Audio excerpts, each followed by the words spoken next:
Good morning. The December Board of Regents meeting will come to order. First item on the agenda is the approval of the minutes. Would seek a motion to that. So move. Been moved and seconded. Is there any discussion? Is there any discussion in regard to the approval of minutes? If not, all in favor indicate by saying aye. Aye. Opposed? Motion prevailed. Please, Mr. President, your report.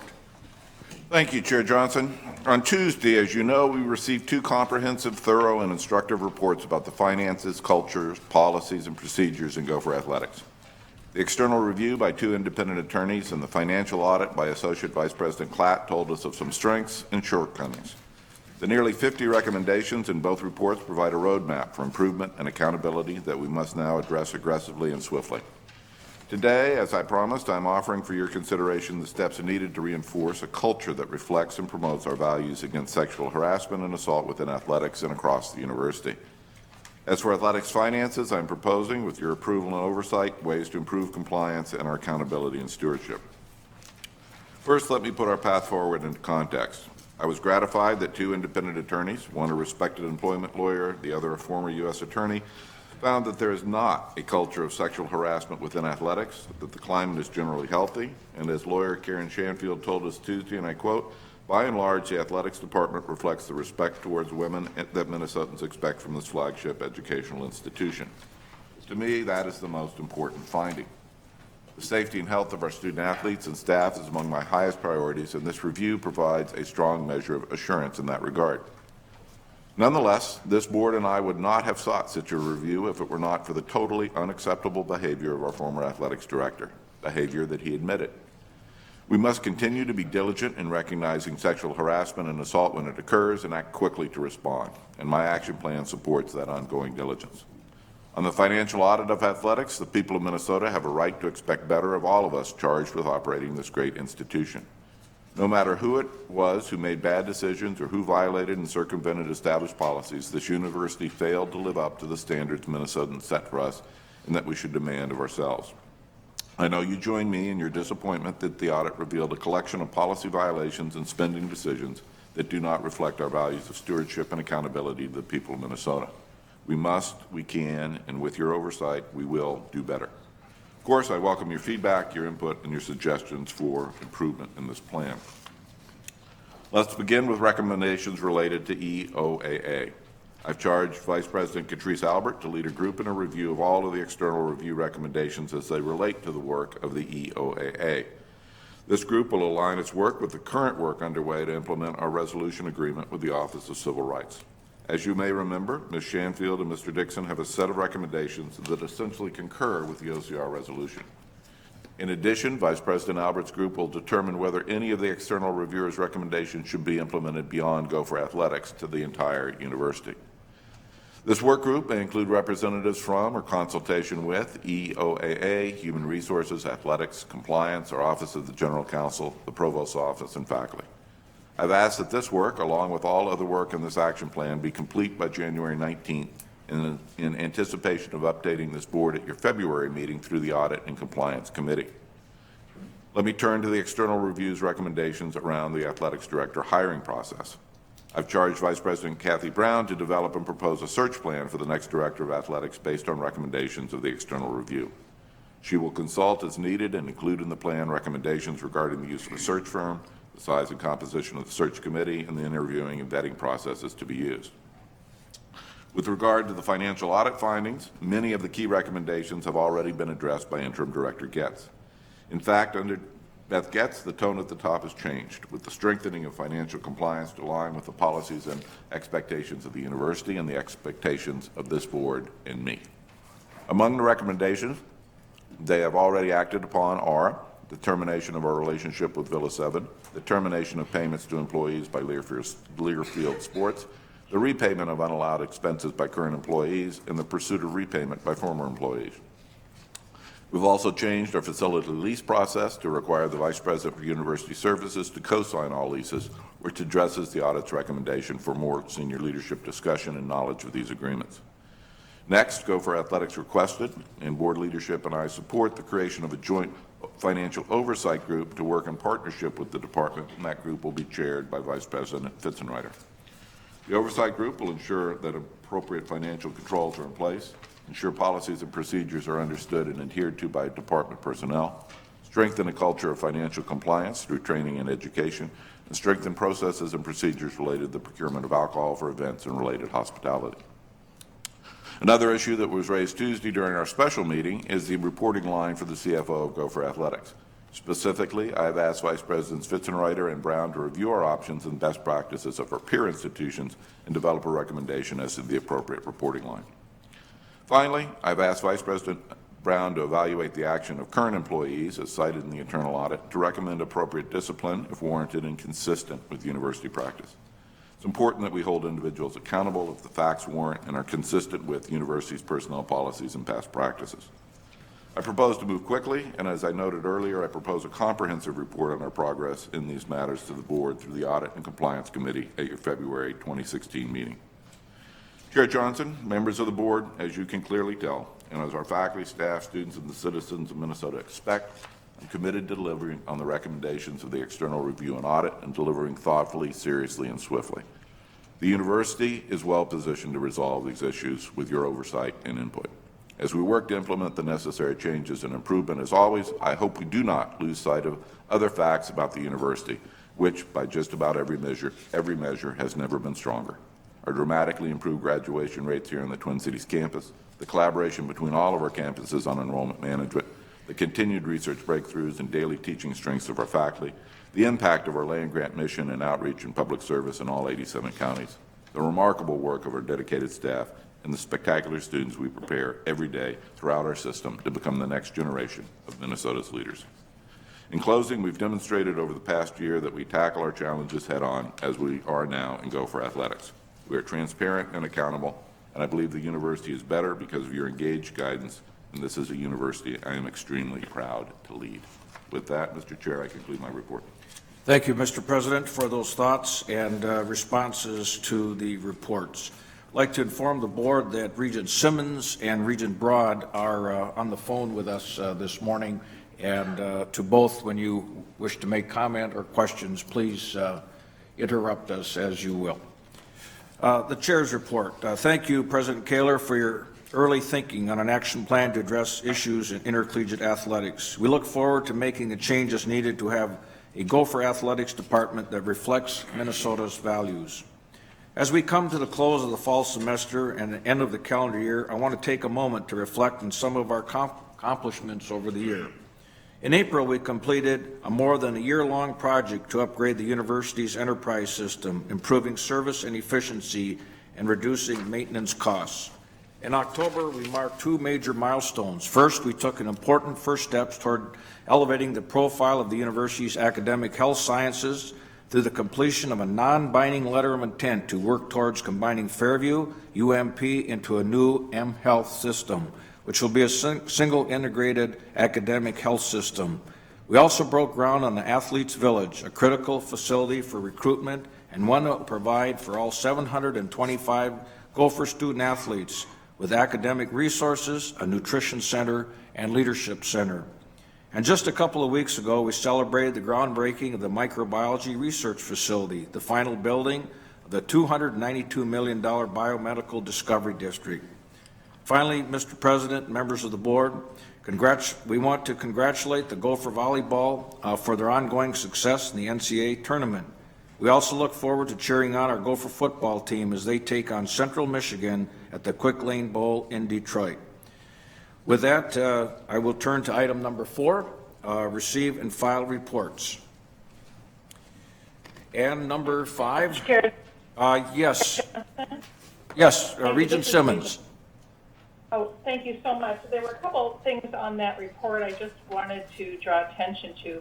First, there's the East Cliff annual report required to be submitted to the board.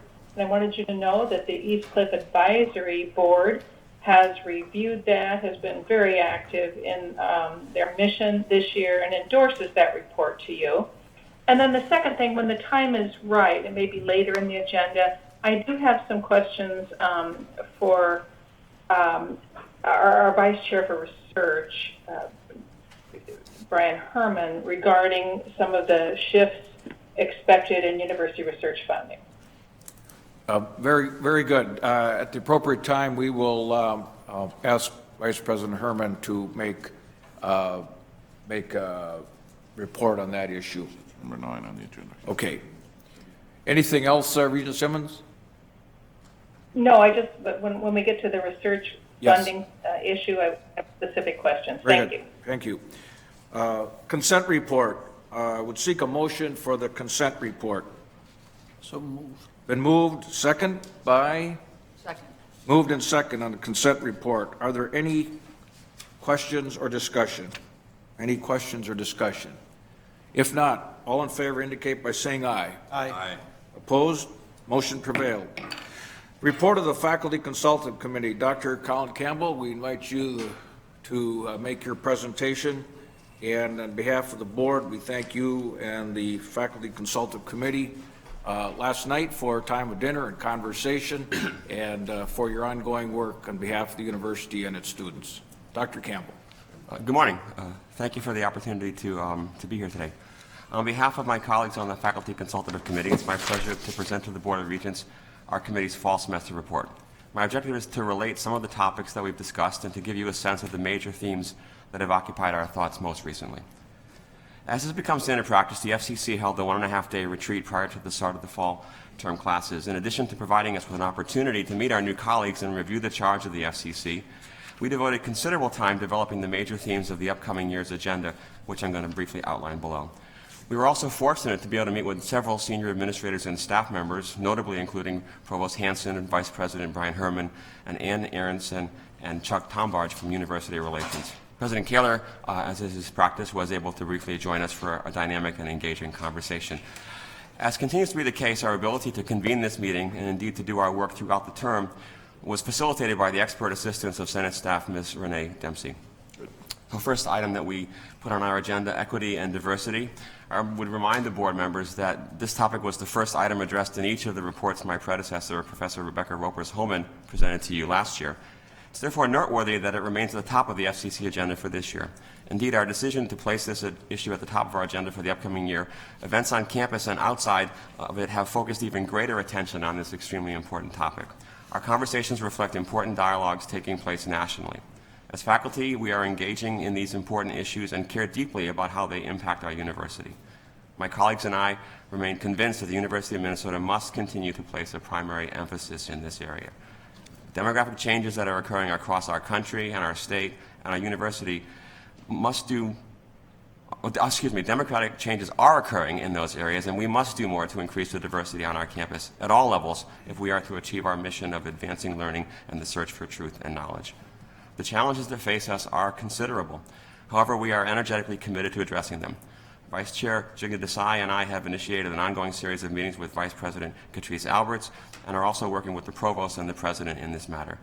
In addition to supporting ongoing efforts, we are working to develop ways to more effectively engage the faculty and senior administrators in the work of the Office of Equity and Diversity. And I should add, since I submitted this report, we had a meeting, an FCC meeting with a group of underrepresented minority students of color, and we learned, it was a candid and challenging conversation, and we learned about the unique, their unique perspective, some of the unique challenges that they're facing, and we again feel that there's a lot of work that we need to do. So we have set lofty objectives as an institution, and it will require a long-term commitment and shared devotion on the part of all of us. We look forward to working with administration, student staff, and the board as we move forward. A second issue, shared governance. It won't be surprising that members of the FCC strongly believe in the value of shared governance. We believe that the mission of the University of Minnesota is best served when the faculty engage in meaningful and timely consultation with the administration and the Board of Regents. As is stated in the Constitution of the Faculty Senate, the Senate shall also have general advisory responsibilities for matters related to the university budget. The authority of the Faculty Senate shall include, but not be limited to, primary responsibility for educational and research policies, providing advice to the President concerning the university's budget, accreditation, designation and granting of university honors, policies concerning faculty appointment and tenure, and matters within the jurisdiction of the Faculty Affairs and Judicial Committees. Having had the opportunity to recently visit with faculty colleagues from other institutions at this year's CIC Faculty Governance Leadership Conference, I'm very happy to report that our institution is widely admired for its devotion to shared governance, not just in principle but in practice. So it was a very enviable position to be in, being admired by my colleagues from our Big Ten sister institutions. Nevertheless, we on the FCC see room for further improvements and are working towards this objective.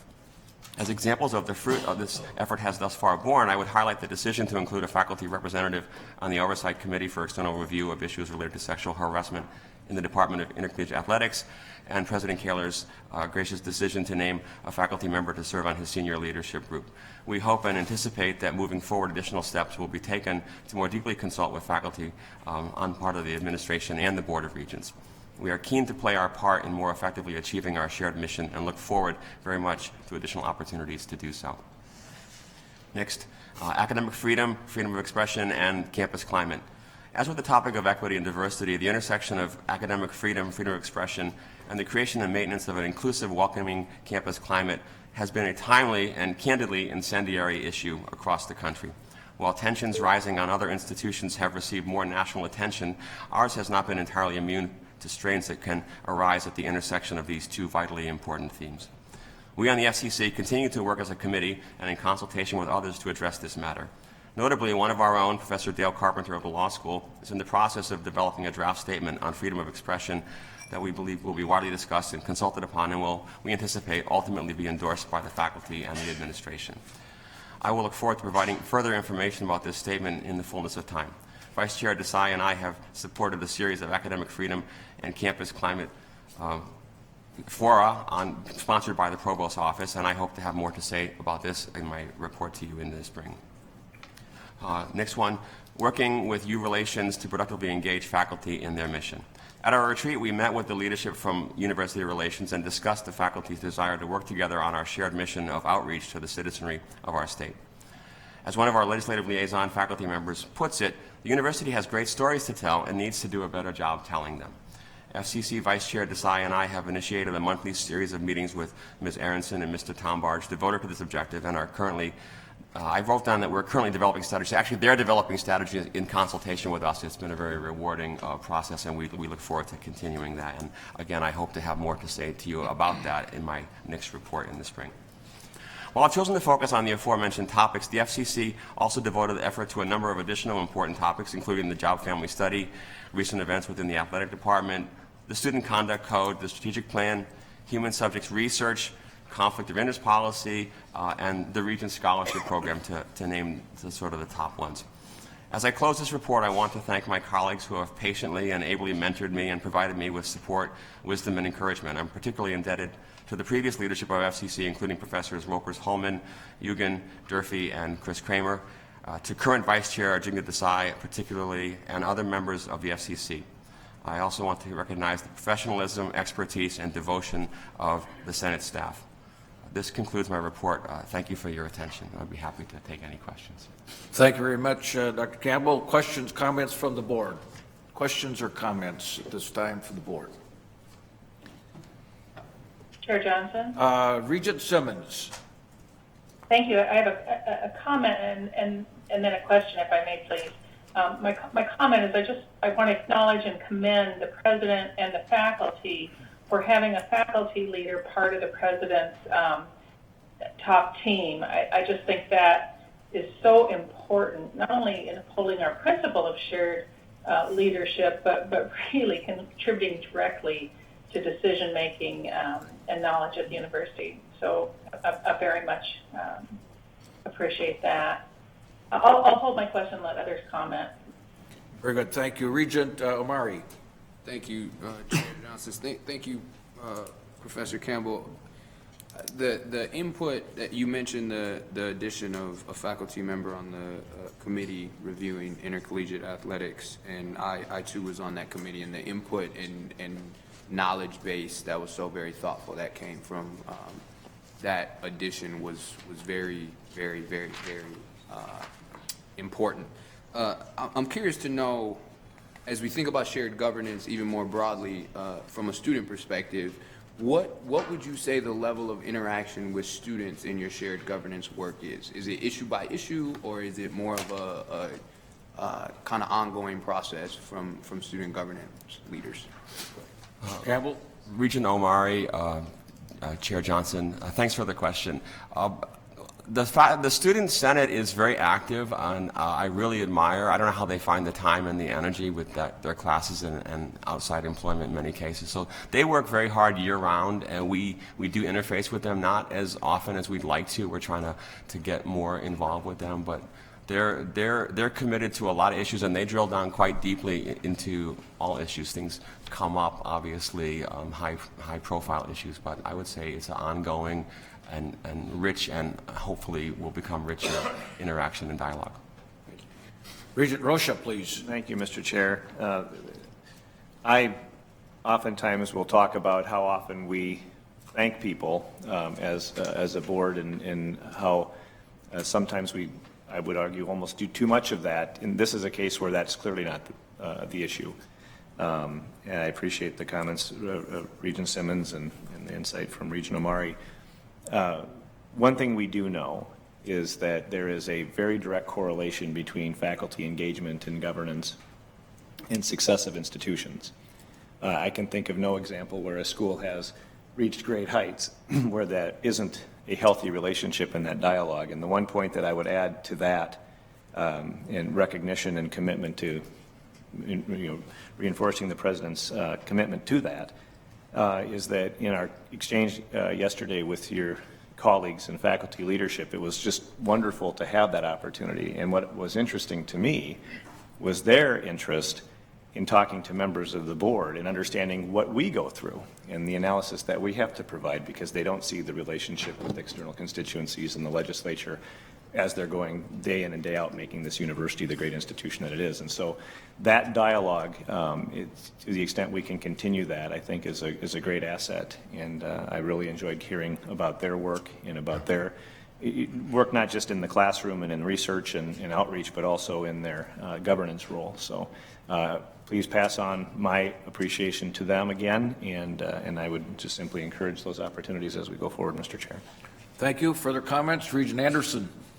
Chair Johnson, Professor Campbell, I just want to say too, as a new member of the board, it's been very enlightening for me to have the discussions I've had with Professor Campbell, Professor Ropers-Hulman, to see the faculty point of view, and they've done a really good job of teaching me their point of view, to the extent that I thought, wow, we thought of all this stuff. We should have just asked them first.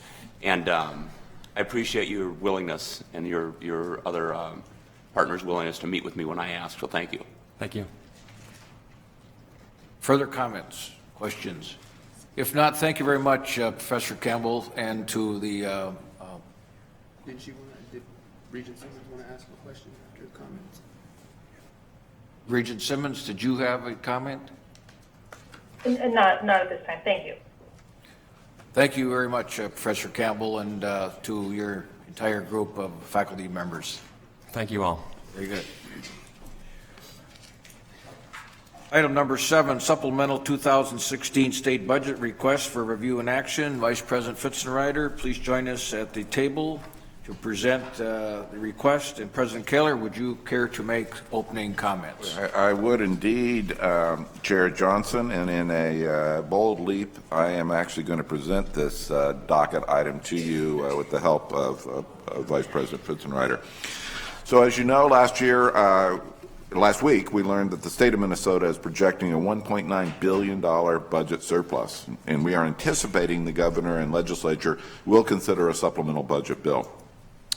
With that in mind, and with our continued needs in key areas to advance our education, research, and outreach mission, the university, with this board's approval, will propose a modest, strategic, and targeted supplemental budget request. As the state's public land-grant university, we are charged with the responsibility to pursue knowledge through research and discovery, and to apply this knowledge through teaching and learning, outreach, and public service. Like all of our budget requests, this supplemental request is focused on advancing key priorities for the state of Minnesota and our university. And in this case, we focus on a healthy Minnesota, a vibrant Minnesota mining region, and a secure network infrastructure to protect our students, our researchers, and the entire university community. First, our request proposes new investment in our medical school's Department of Family Medicine and Community Health, which is essential for core programs statewide in clinical training, education, and research. Specifically, we propose requesting $2 million in recurring funding to support primary care teaching at the Community University Health Care Clinic, which trains more than 230 health science students annually. This investment would fund clinical training and staff positions focused on health care coordination across disciplines, team-based care, and reducing health care disparities. Second, we propose a request of $1.25 million recurring to advance dentistry in rural Minnesota through the School of Dentistry's Rural Dentist Associate Program. Funding would also be used to expand enrollment of university students who are committed to serving rural Minnesota. And we propose requesting $2.5 million in one-time funding to expand rural dentist associate program sites in Bemidji and Hibbing to further expand healthcare access in greater Minnesota. Secondly, the supplemental budget is designed to invest in resources needed to replace the $9.5 million in funds from UCare that was lost when UCare was not awarded a contract to serve Minnesota's public health care program's population. The university is a key partner of UCare's, and since its inception, it has been part of UCare's mission to support our family medicine department. With the loss of state contracts, UCare has had to scale back its support of critical university programs. Thus, we are requesting $9.5 million recurring to support core clinical training, education, and research programs in the Department of Family Medicine and Community Health, and for its training sites in Duluth, Mankato, and St. Cloud. This represents the historic annual contribution from UCare to the university's Department of Family Medicine and Community Health.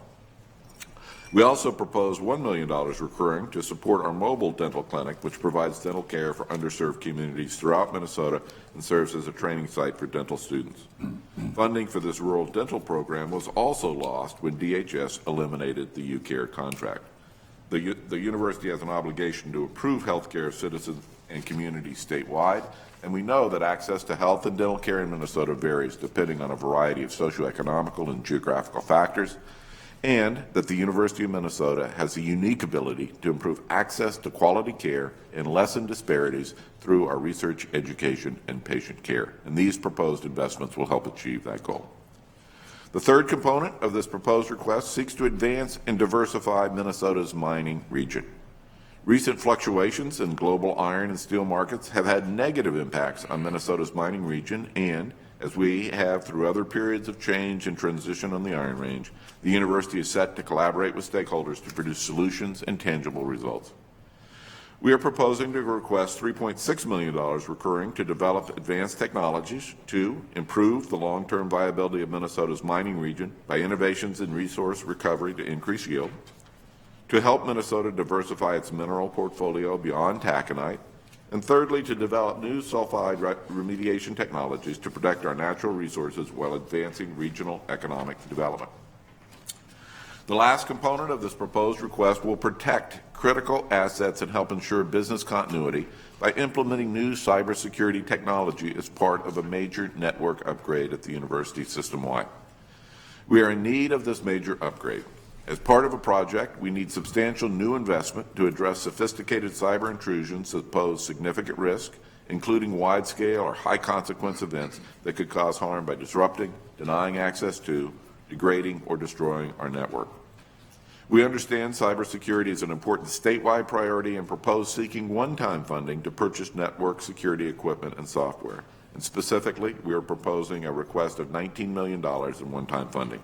And this is an initiative that aligns with the governor's initiative to promote cybersecurity in Minnesota. So in summary, as this slide shows, the proposed request includes $17.35 billion in recurring funding and $21.5 million in one-time investments focused on improving Minnesota's health, economic innovation, and security. Our proposed supplemental state budget request clearly aligns with critical needs of the state and the university, and it supports our role in keeping Minnesotans healthy and all of the communities in our state vibrant and prosperous. And with that, Mr. Chair, members of the board, I seek your approval of our supplemental 2016 state budget request and of this resolution now before you. Thank you, and I will note that this budget request was before the Finance Committee yesterday, and you will hear in the report from the Finance Committee of that committee's approval of this request. So we stand for questions. Regent Beeson, comments? Thank you, Mr. Chair, and President Kaler. The Finance Committee did yesterday unanimously vote to recommend approval of the supplemental 2016 budget request.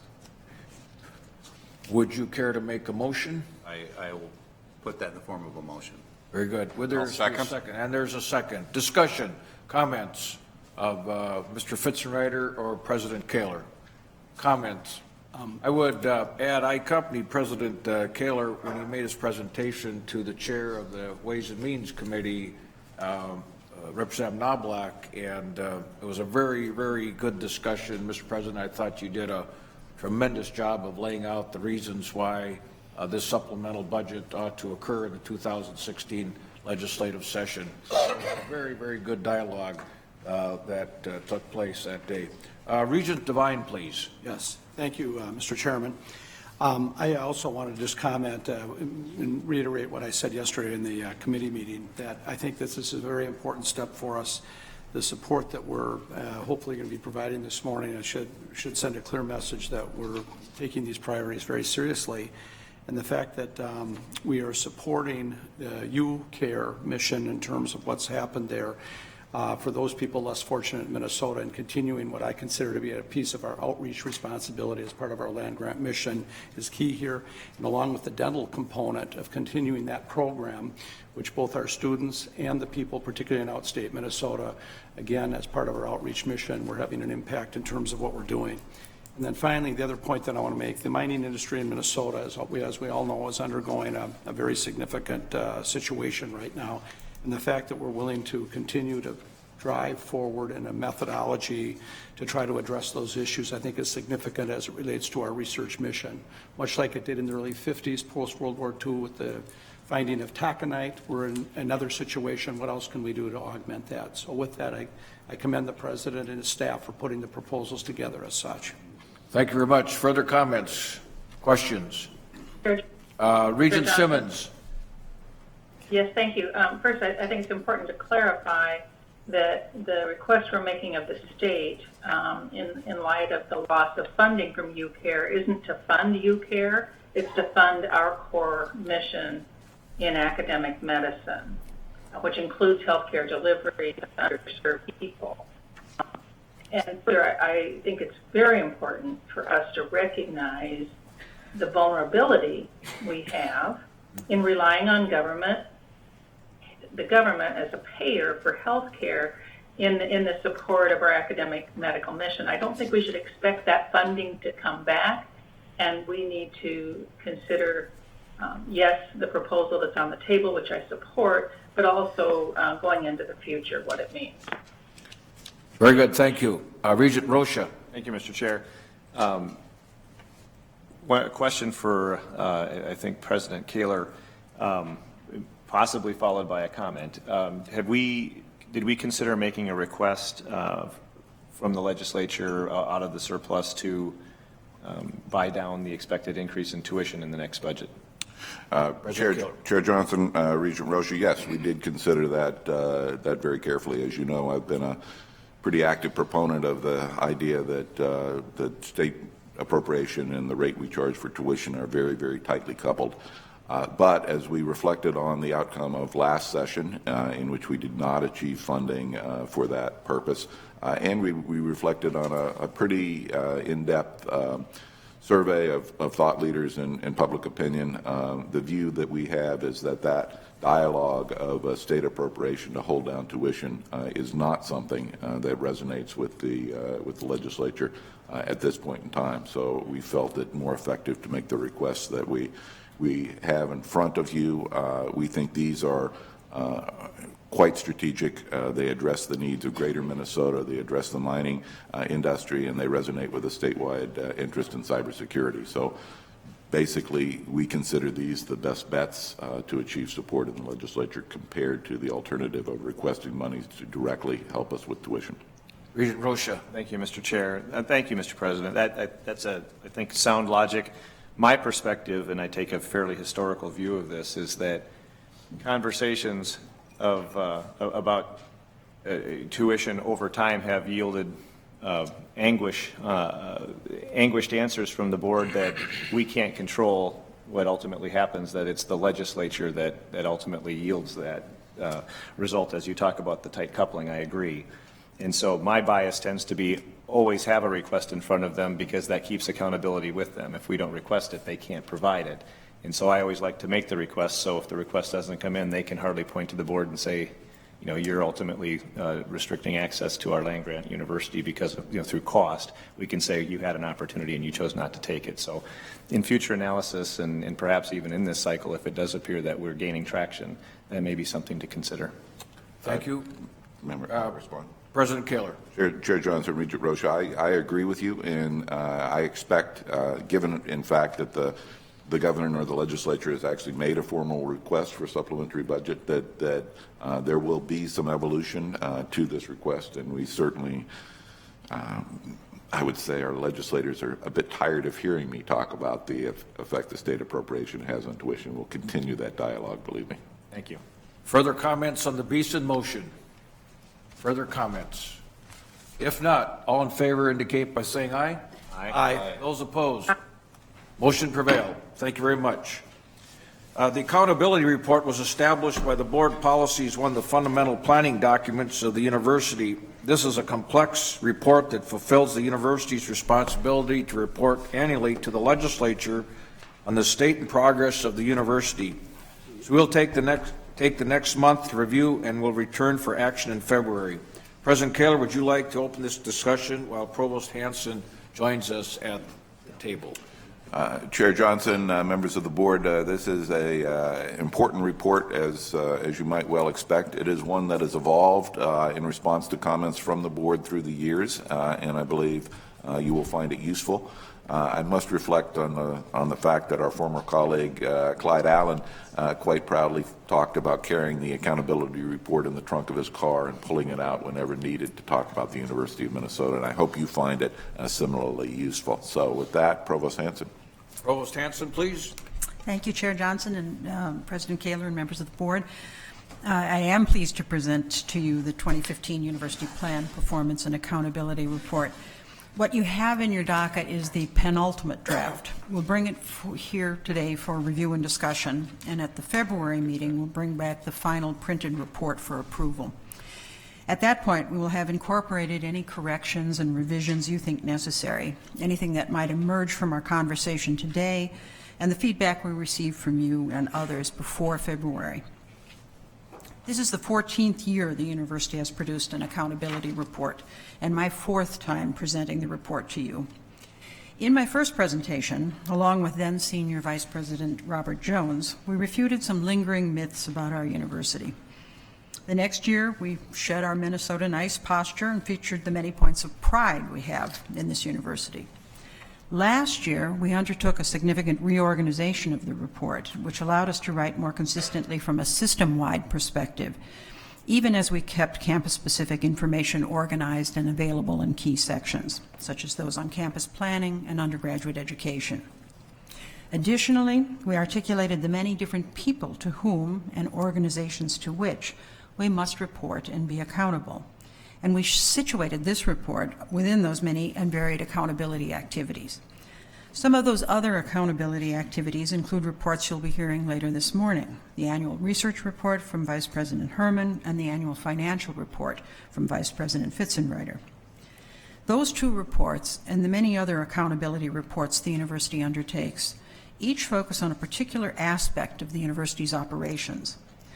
The accountability report is, however, overarching and demonstrates our accountability for the whole of the university's basic threefold mission.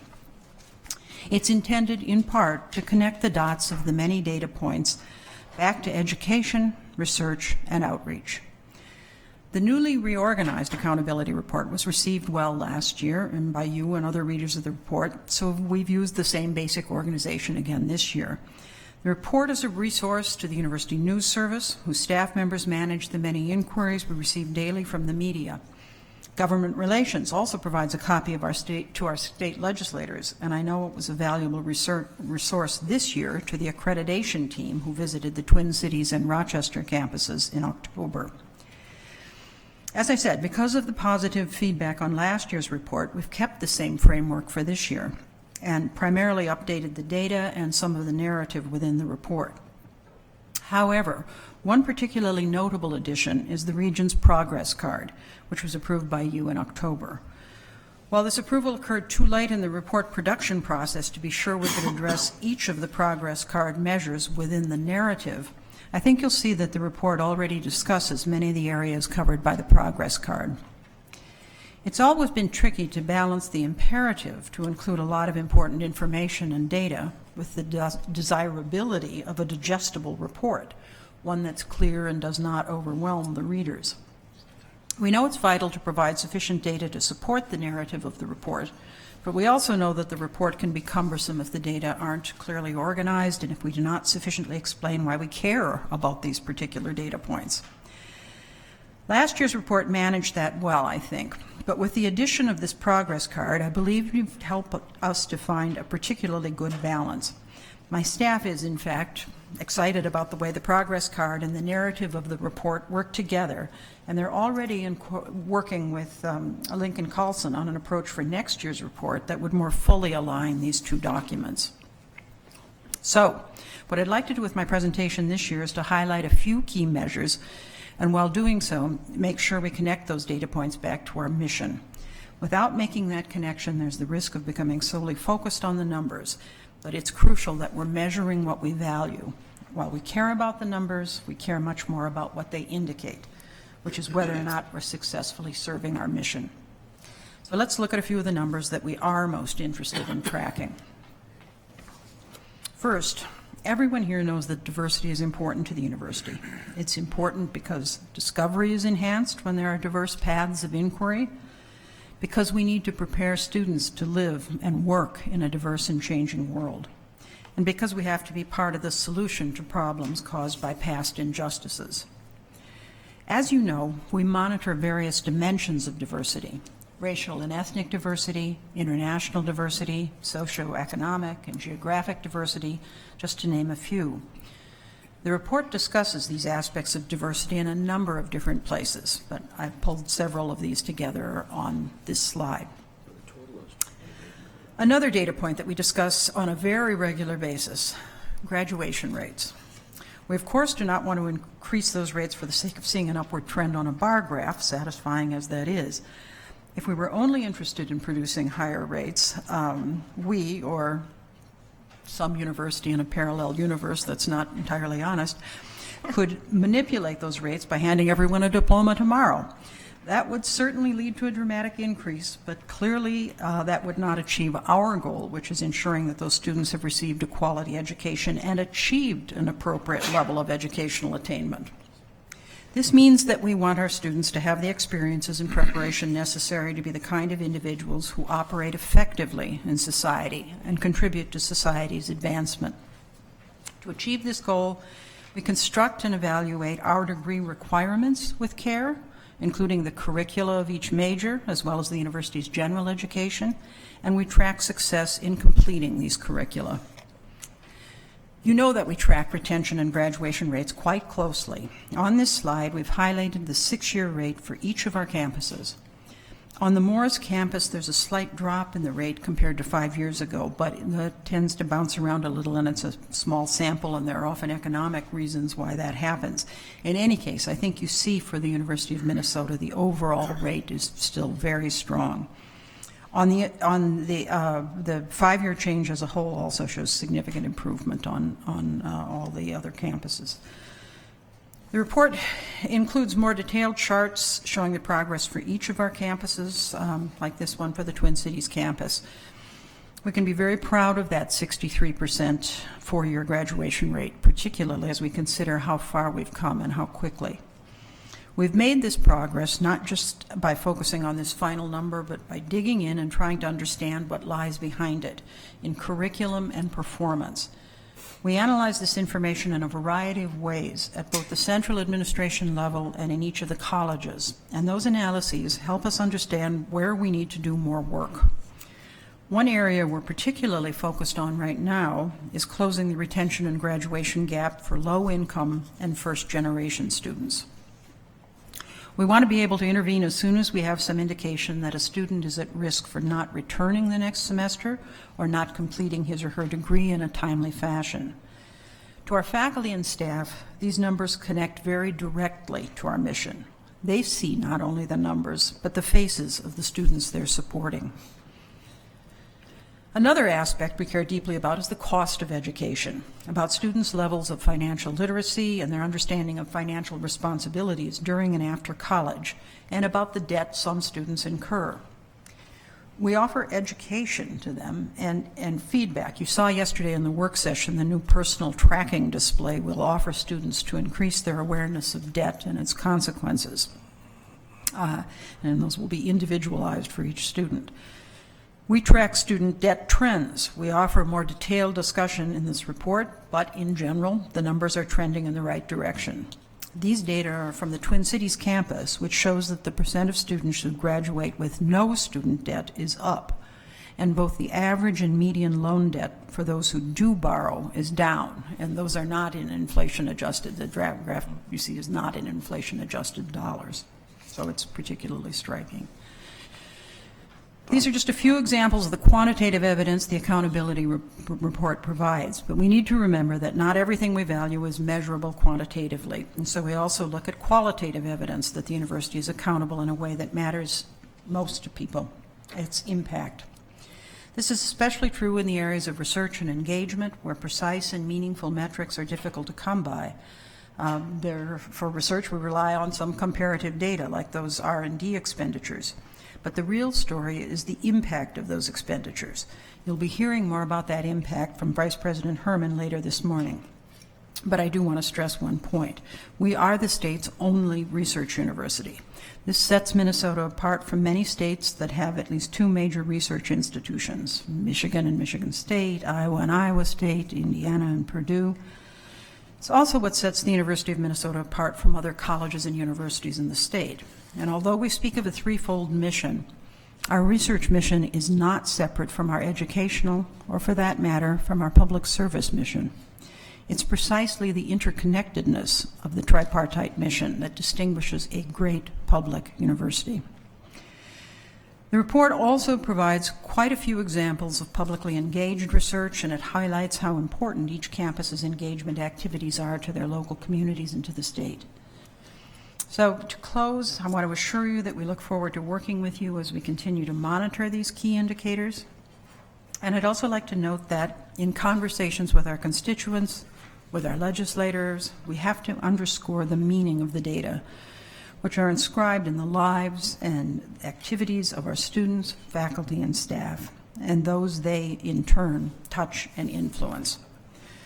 Our mission is conveyed in stirring words. The University of Minnesota, founded in the belief that all people are enriched by understanding, is dedicated to the advancement of learning and the search for truth, the sharing of this knowledge through education for a diverse community, and to the application of this knowledge to benefit the people of the state, the nation, and the world. Our success in achieving our mission is conveyed in the faces of those we serve, like these students from the Twin Cities campus, from Duluth, Morris, Crookston, and Rochester.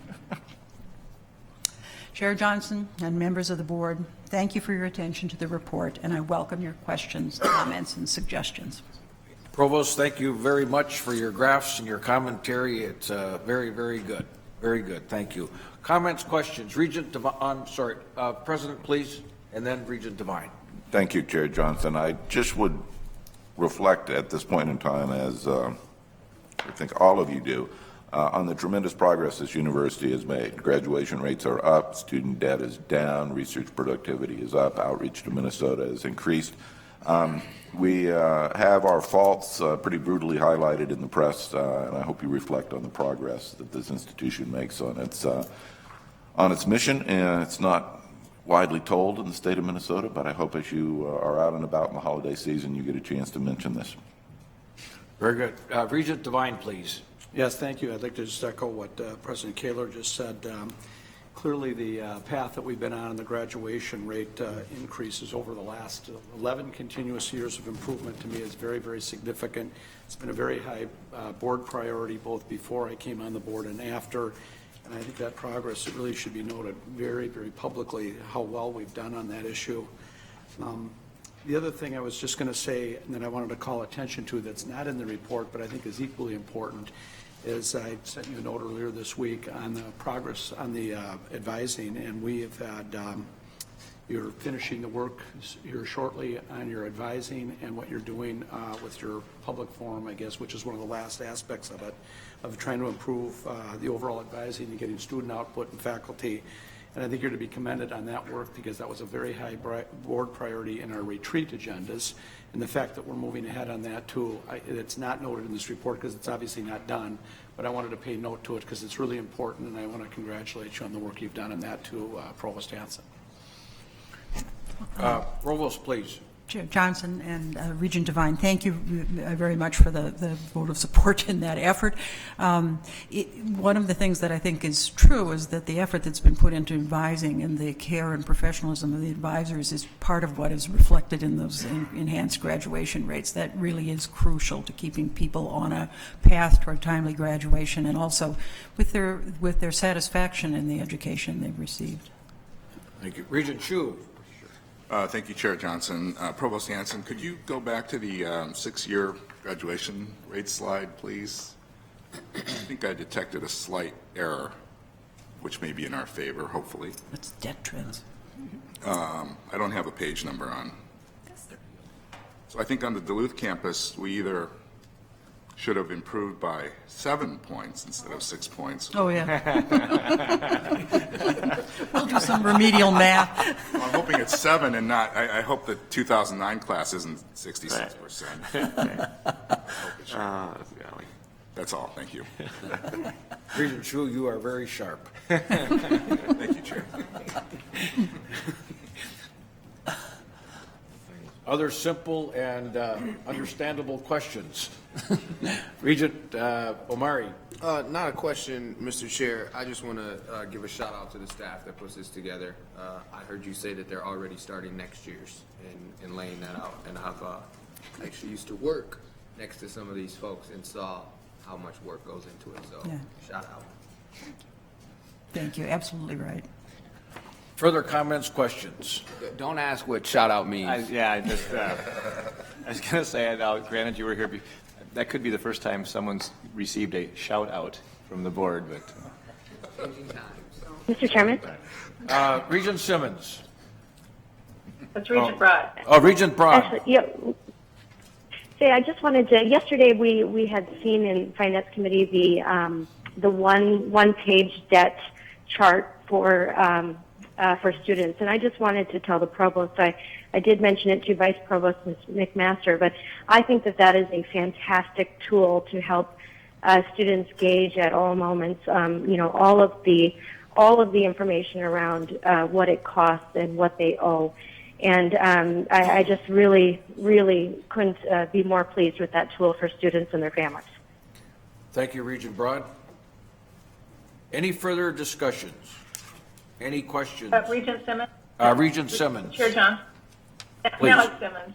I just want to comment that whenever we are asked to fulfill a report by the legislature or by the regents, we should consider that request in the context of this accountability report, because our top priorities ought to be reflected in this report as they are and align legislature, regents, people of the state, the university. So I hope we will do that and refer other parts like the legislature to the report. Excellent comment. Further comments, questions? If not, Provost, thank you very much. Next, I'd like to invite Vice President for Research Brian Herman to share the annual report on the status of the university's research and commercialization of intellectual property. Research is a critical component. The university's mission is important to understand trends in productivity and how we benchmark against our peers. President Kaler, would you please begin? Thank you, Chair Johnson, members of the board. You are about to hear some very good news. In a period of declining federal support for research, you will see great progress by the University of Minnesota. And I particularly would like to take this opportunity to commend Vice President Herman and his staff for managing the research enterprise at the University of Minnesota exceptionally well. We have had challenges over the past years, but we have come through them in very good shape and as a role model for other institutions. And I applaud Vice President Herman for his leadership. So with that. Thank you, Mr. President. Vice President Herman, thank you. Chair Johnson, Regents, President Kaler, thank you for those kind remarks. I'm honored to present the annual State of Research Report as the Vice President here at the University of Minnesota. Now, as I've talked to you about before, when I came here to make a difference, and I know that as our governing board, are focused on ensuring that the University of Minnesota remains and grows as a top public research university for our state, its people, its economy, and its connection to the world. Now, in July 2013, when I first presented to this board, I described a set of overarching principles that should drive our research enterprise. These were produce excellence, be transformative, lead, not follow, advance transdisciplinary work, focus on critical global challenges, and present real and measurable results. Now, those 5 principles underscore our research strategic plan 5 years forward through collective inspiration and discovery. Today, I will present our performance measures for FY 2015, including annual and 10-year trends of sponsored research funding at the university, our progress in commercializing technology developed by our talented researchers, an analysis of our research enterprise compared to our regional, national, and global peers, and significant progress and promising new directions that are part of the research strategic plan. Here are a few ideas I hope to leave you with today. So if you don't hear anything else, just pay attention to this slide. Our research enterprise continues to grow and thrive, even in the face of flat federal support for research. Our report shows the increasing importance of collaboration, both public and private, and academic partnerships, and it shows that we are diversifying our funding base. Our challenge moving forward is sustaining our research enterprise in an unstable environment. We think we have some answers. We think we've had some successes, especially in our own efforts to create broader partnerships, but we need to continue to grow a research funding model that can keep the academic enterprise thriving, generating knowledge, educating students, and providing the ideas that can make our lives better. So I'll now move to talk about funding that was awarded to the university in fiscal year 2015. So University of Minnesota faculty and staff competed successfully for $754 million in external sponsored research awards in FY 2015, up 1.8% from FY 2014. This $754 million is a record level of externally sponsored research funding for the university. This increase continues a sustained growth in trajectory since fiscal year 2012. Now, the federal awards portion of this sponsored research funding was $463 million. That's more than 60% of the awards portfolio, and that was down 5.5% from the previous year, largely due to a drop in NIH funding. Business and industry funding was up more than 40% in FY 2015, the largest such increase in the past decade. This funding source now accounts for more than 1 out of 10 external research dollars. Private funding, the amount that you get when you combine business and industry and other private categories, was up 13.7%. These increases in non-federal sources demonstrate an increasing diversification of our research portfolio, a shift that we have very intentionally tried to facilitate through the research programs I'll touch on in a moment. First, let me share 2 examples of new projects that exemplify these kinds of public-private and interinstitutional collaborative activities. John Dean, faculty member of the College of Veterinary Medicine, is leading a 5-year award of up to $50 million from USAID for the One Health Workforce Project, which aims to train and deploy skilled healthcare workforce that nations need to battle the spread of infectious diseases, particularly those that pass between animals and humans. This intentional or international transdisciplinary effort involves multiple University of Minnesota colleges, Tufts University, and 24 other universities across Africa and Asia. In this past year, the Center for Sustainable Polymers was awarded a prestigious Phase 2 grant from NSF that will significantly enhance its efforts to transform how plastics are made and, more importantly, unmade, i.e. how they degrade. One researcher at the center, Ketchen Zong of the Department of Chemical Engineering and Material Sciences, received the University of Minnesota's Early Innovator Award for his invention of a renewable, sugar-based alternative to petroleum that could be used to create plastic bags that break down easily in the environment rather than clogging landfills for many decades. The award, totaling $20 million over 5 years, will build upon the work of Zhang, CSP Director Mark Hillmeyer of the Department of Chemistry, and their many collaborators who have already made great strides in creating high-performance polymeric materials from sugars that are biodegradable and cost-competitive with their petroleum counterparts. Now, this next chart illustrates how the $754 million of externally sponsored research funding is distributed within the university by college and campus. Those with the largest annual increases include the College of Veterinary Medicine in the dentistry, nursing, pharmacy, and vet med category, and Extension, which is part of the other group of smaller colleges. This next slide summarizes the 10-year distribution trend of externally sponsored research awards from FY 2006 to FY 2015. The bottom line is a 10-year 30.8, let's call it 31% increase in awards. Now, when adjusted for inflation, all annual award funding totals to the university over that period increased by 11%. You can also see again in this chart how we are diversifying our research portfolio. Now, at a recent meeting of senior research officers held by the Education Advisory Board, my peers confirmed that diversification is the key to a university's ability to adequately support its research mission. So let's dive a little deeper into the sources of our awards, which we saw in the graph before and now see in the table.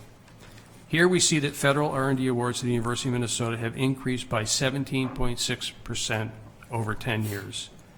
However, when you adjust for inflation, that 10-year increase becomes a very slight decrease of 0.4%. But even that adjusted amount indicates progress against the national headwinds.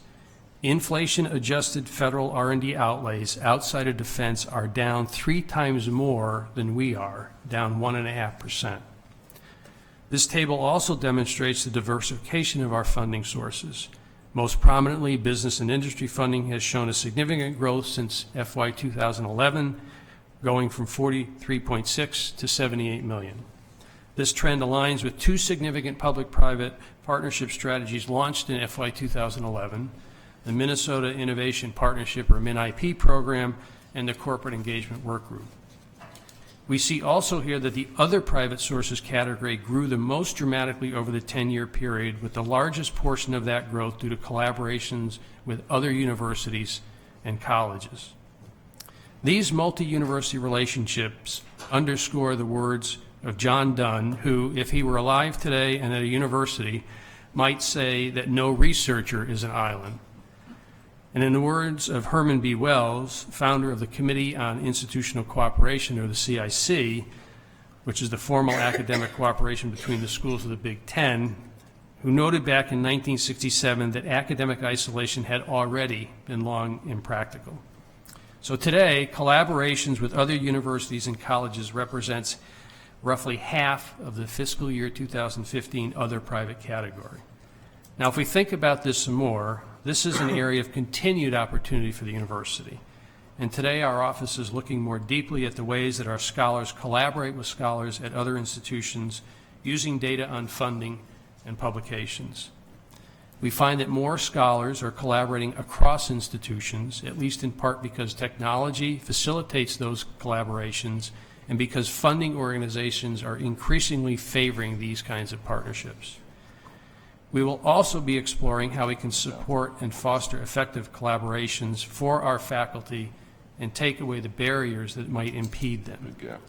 And having met with the senior research officers from the CIC this week in Chicago, I can tell you that all of our peers at those institutions are exploring the best ways to foster their participation in large multi-institutional grants.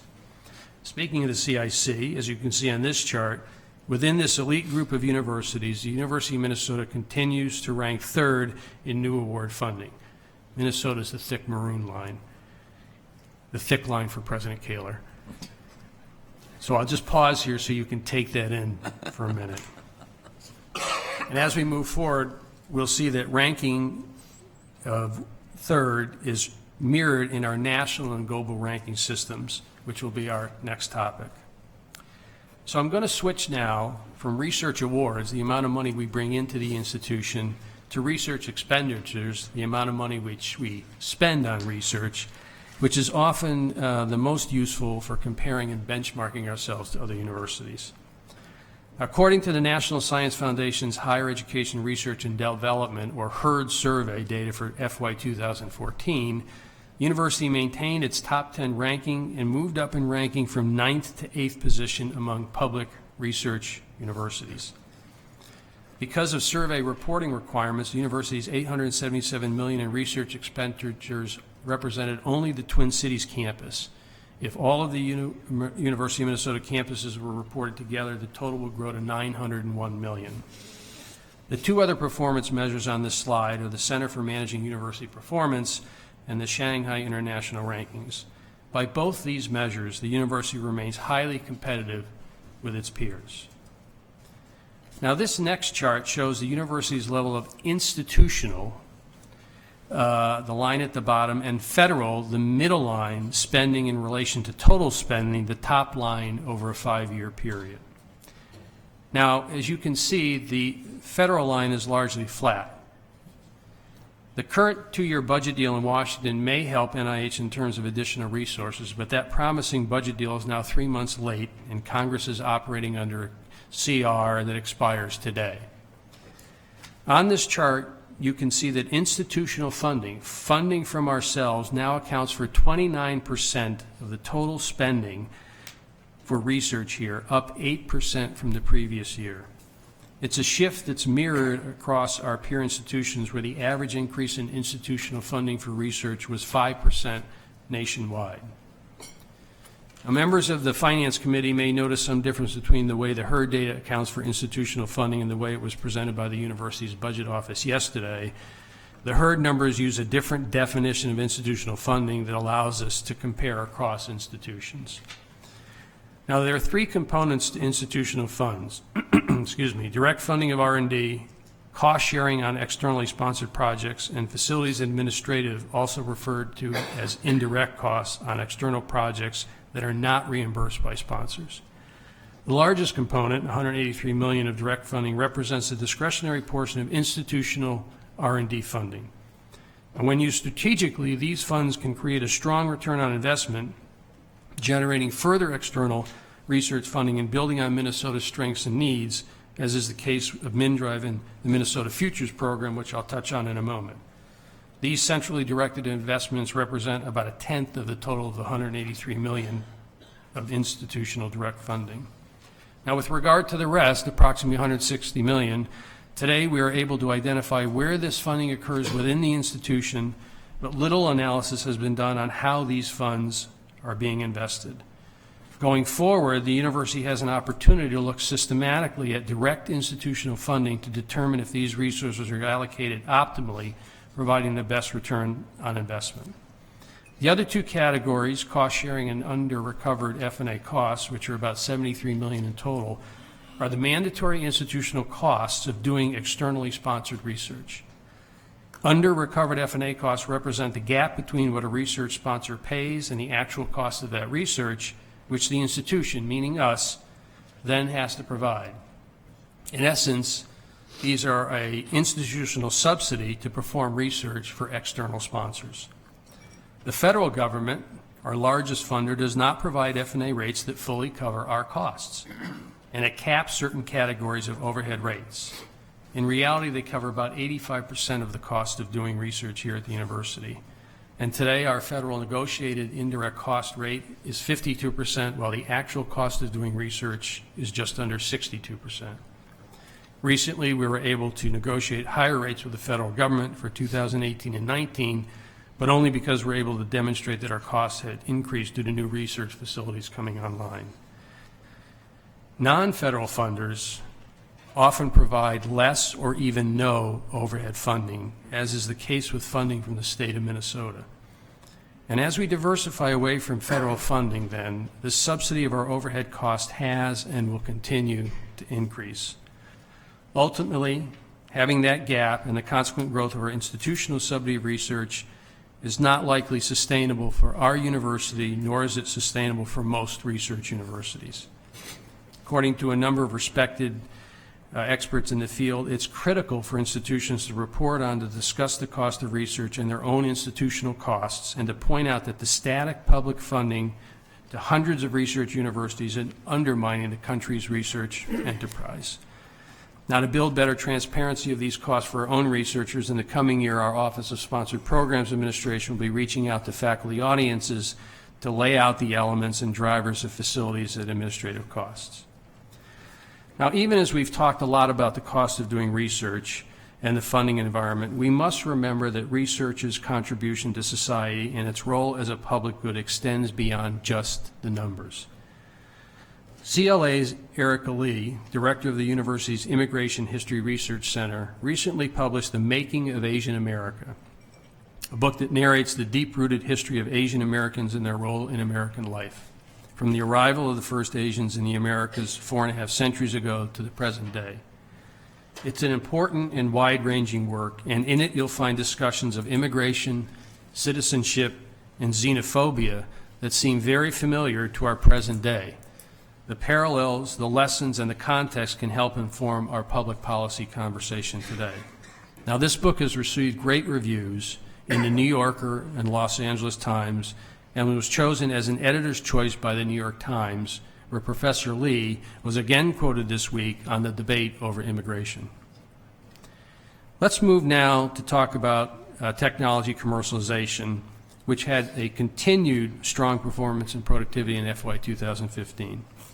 We've included an expanded annual report for technology commercialization as an insert to our printed annual report on research that you have today. Nearly all metrics show growth over the previous year. Our ability to commercialize is increasingly recognized as important by the state of Minnesota. This chart indicates that the university has met the state's biennial appropriations performance goal of 3% increase on invention disclosures between FY 2014 and FY 2015.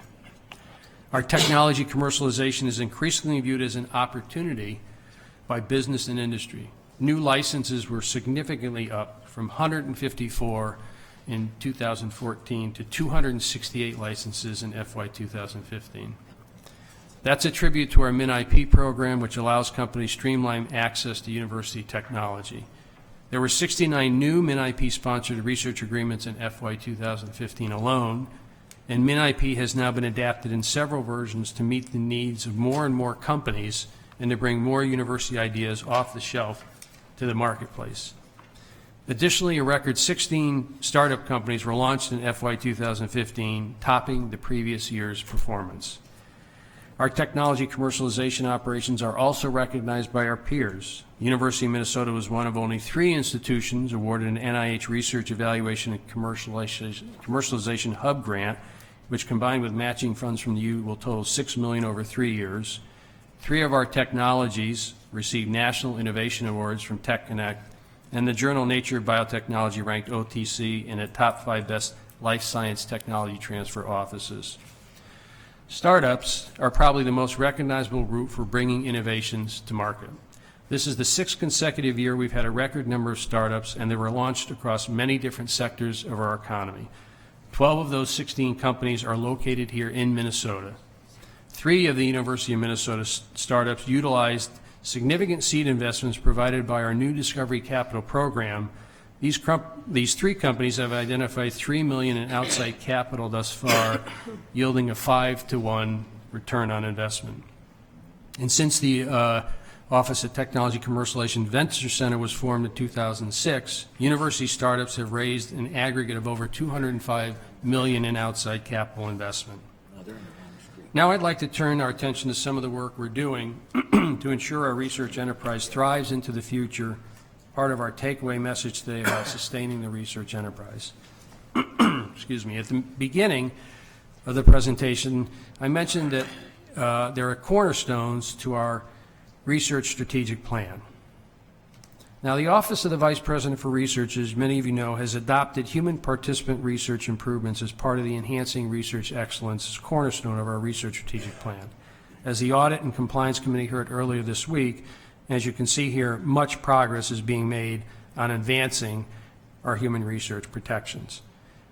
Last week, as you may know, I was pleased to attend our day-long conference on human research participation, attended by 400 people in person and more than 1,000 people online. The dialogue at the conference surfaced some of the most pressing issues facing all research institutions, including consent, ambiguous and inconsistent state laws, and conflicts of interest. Let me also now turn to talk about another partnership between the state and the university, and that is the MnDRIVE, or Minnesota Discovery Research and Innovation Economy. Since MnDRIVE began in 2013, $34.5 million has been authorized for more than 210 projects across 4 research areas involving 629 researchers, 103 departments, 21 colleges, and 3 campuses. Most importantly, they've also attracted more than 144 external partners. Because of this work and collaboration, MnDRIVE researchers have leveraged $57 million in new state, federal, and corporate funding, and MnDRIVE collaborators have already submitted 41 disclosures for inventions. In another area of investment from the MnDRIVE program, the Transdisciplinary Research Program, a multidisciplinary team of researchers is developing aerial drones and computer monitoring technology to help farmers better detect and manage the threat of pests and decrease the environmental impact of pesticide use. Our research strategic plan also has a goal of increasing the prominence of international research. Today, university researchers collaborate in 152 countries out of the 194 that exist across the globe, with over 30% of our publications including international co-authors. And over the last 10 years, that collaborative international work grew twice as fast as University of Minnesota publications without an international author. Our office, along with a dedicated faculty staff committee, analyzed existing data sources to identify areas of greatest geographical opportunity, and we've been discussing these ideas with university audiences, including at a campus conversation on the topic in October.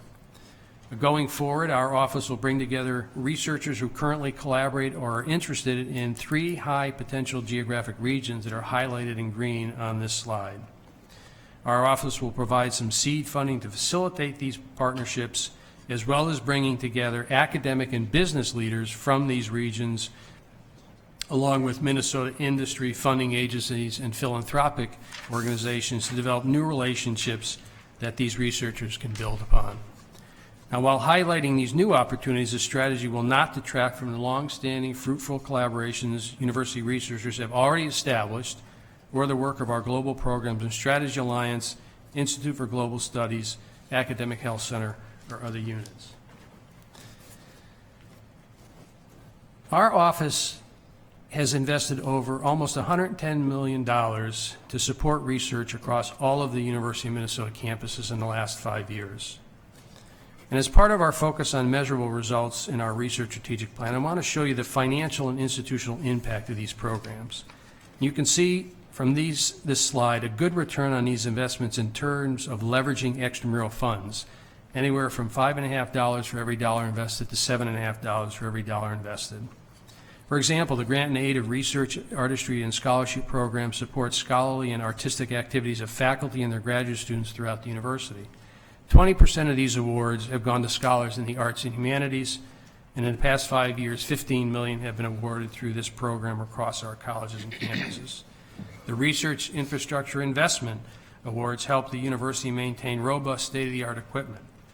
In the past 5 years, these investments have had more than 2,000 users, and this year we've provided funds for a new 3D bioprinting facility and the expansion of a multisensory perception laboratory.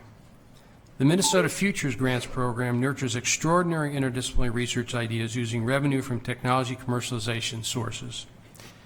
2 projects that we funded this year include a better method for generating living cells used in creating and manufacturing advanced pharmaceuticals that will ensure higher quality drugs are produced, and another explores tooth bacteria's role in blocking beneficial phosphates found in toothpaste from reaching the tooth.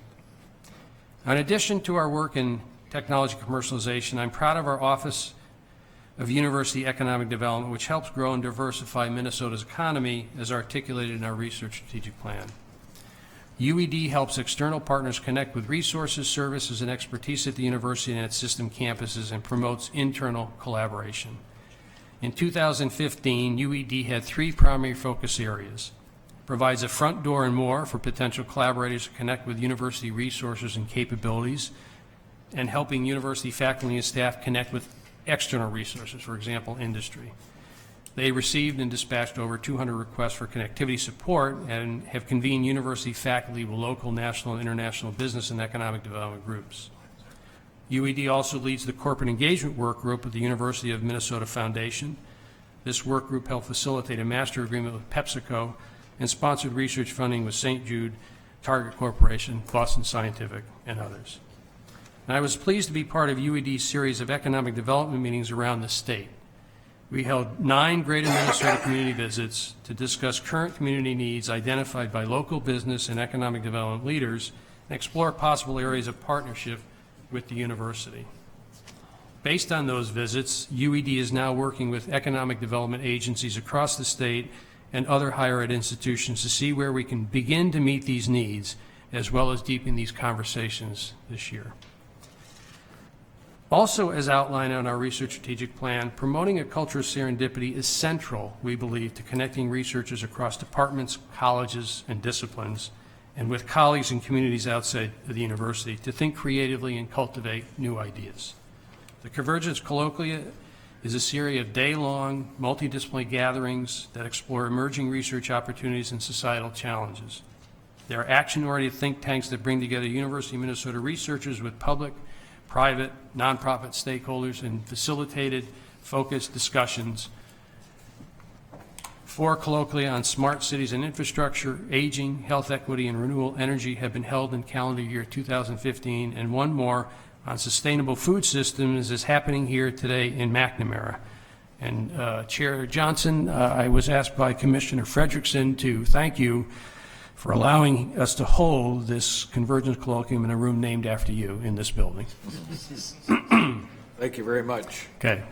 We've had energetic and successful participation with 340 participants from 14 Twin City colleges, University of Minnesota Morris, UMD, 40 nonprofits, Met Council, state agencies, and 29 private companies.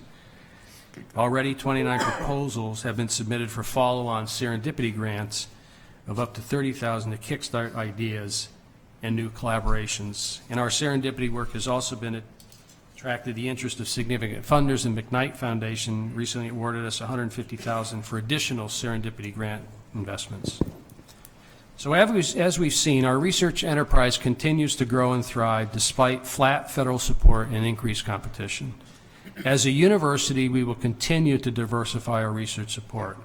Our office will continue to work toward more efficient systems for our researchers as they prepare and submit grants, especially large multi-institutional grants, and manage their compliance.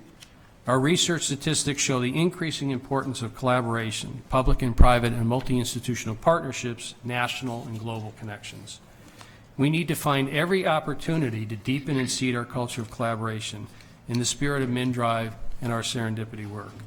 We must also remove barriers to collaboration as funders seek to reap the rewards of broad collaboratives of team science. We have to look at our academic culture, which I think few people would disagree, rewards individual achievement over teamwork at some of the most critical points of a researcher's career. In the end, a new model for academic research enterprise is needed to keep the academic engine thriving, generating ideas that make our lives better. We are a large, complicated institution that sometimes struggles to be nimble. We have an opportunity to look at whether our investments in research, money, space, people, and time are providing the best return, both in terms of societal impact and fiscal effectiveness. As federal support remains uncertain, we need to better understand what the true costs of research are and communicate them transparently to our faculty. We need to have frank discussions with our funders, federal and otherwise, about those true costs, and that we as an institution will not be able to cover an increasing share of costs for externally funded research. We have to find a better balance. So to conclude, the university continues to make steady progress in growing its research enterprise across a broad array of disciplines and ideas. This progress is a tribute to the creative and dedicated people of our research community who have continued to advance academic scholarship, address global challenges, and develop breakthrough research in an increasingly competitive research environment. We still have a considerable distance to go to reach a sustainable model for a research university. I'm confident we need to deepen the kinds of partnerships I've highlighted here today, be they public-private, university-university, or international. And I look forward to our conversation. Thank you. Thank you very much, Dr. Herman. Comment or question by Regent Beeson? Thank you, Mr. Chair. Thank you, Dr. Herman, and for the really excellent report. We are a lot of takeaways, but one is that we are poised to be successful going forward. Thinking about the upside potential in this community with this many Fortune 500 companies and the many privately owned corporations, and the relationship building that has starts at the presidential level, and it crosses over into athletics and commercialization and the foundation. It's hard to quantify what the potential is, but it feels like we're still at the sort of the very beginning stages of what that could be, and we do need to rely on those private partnerships, as you alluded to.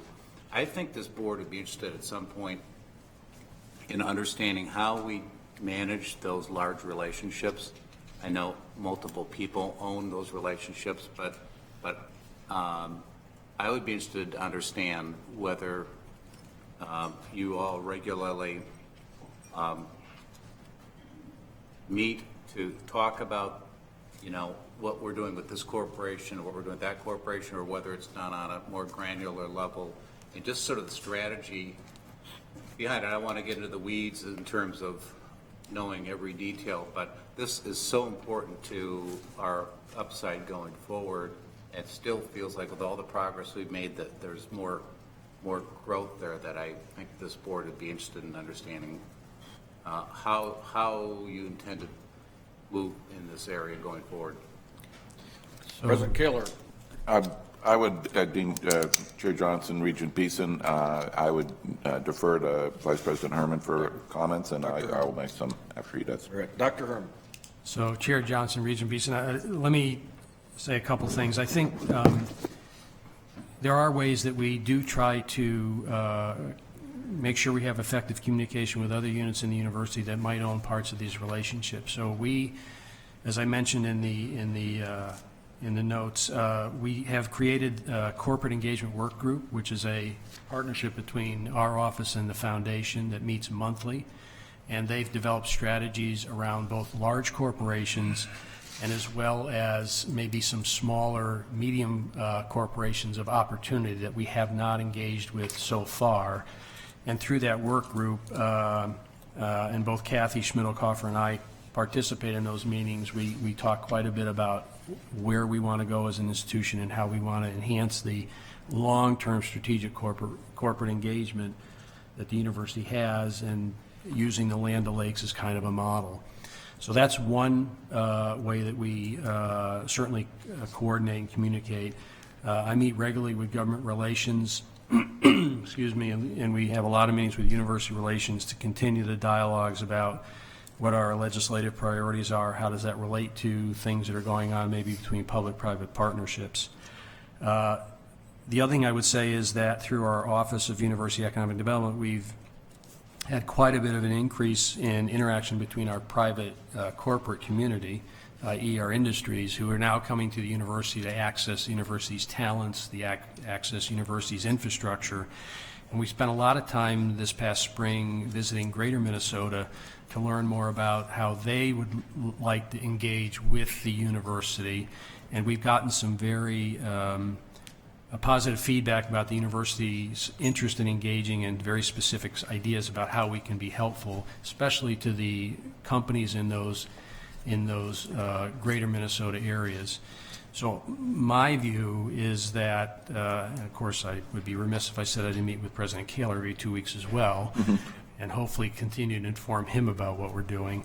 So I feel that we have a pretty good process in place to communicate between people who own these various relationships. And I think we're making a lot of progress as we've talked about today, and we have a lot of opportunities going forward. Thank you very much. A comment or question from Regent Simmons, please. Oh, thank you, Chair Johnson. I'll begin with a comment. First of all, given research is a critical component of the university's mission, hearing this report today and attending to our research mission is so important for us as a board, and I commend Vice President Herman, the president, the research faculty, and the research community at the university for great accomplishment and great positioning for the future. This is a really impressive report, and the future's bright. I do want to provide a voice of caution on what the university has embraced and the Educational Advisory Board has embraced, and that is diversification of funding for research. It's obvious why we do that, because federal funding is by and large flat. But I think we need to be very careful in our thinking. And Vice President Herman knows this and alluded to it earlier. For one thing, a research funding dollar is not a research funding dollar. Some of them come with quite a cost that the university has to absorb. They're not all equal in terms of what it costs us. The second thing is a shift to the private sector, be it from philanthropic gifts or industry grant, generally comes with pretty specific expectations of that funding source, and sometimes that's a challenge to how we would conduct our research, what we would focus on, and what the outcome would be in terms of the public good from the research. The second comment I'd make is we should be very careful about state funding for research. Again, expectations can be very different on what the state needs to come out of a research project and when. And also, I would remind us that some states have stepped up with large funding for specific research, and we're still waiting for some good, some public good to come of that. I think a striking example is California. Over 10 years ago, California approved $3 billion to fund stem cell research. That was in 2004. I challenge us to say, what's come of that $3 billion? Sometimes it doesn't work quite as well at the state level as it has at the federal level. And finally, and I think that is a thought for the future, is we have really improved and I think done so well with our commercialization of intellectual property. And most of that's on federal research funding. A shift to the private sector and the state may look different in our opportunities for commercializing our discoveries. So I'm certainly excited about additional sources of funding for research, but I don't think anybody would suggest that we want to replace any of our federal dollars, and in fact, we want to keep making those our top priority for funding. Thank you. Thank you, Regent Simmons. Comment, Dr. Herman? You don't have to. Well, Chair Beeson and, Chair Johnson, I'm a little behind here, and Regent Simmons, I would agree there's no way that we want to stop fighting as hard as we can for federal funding.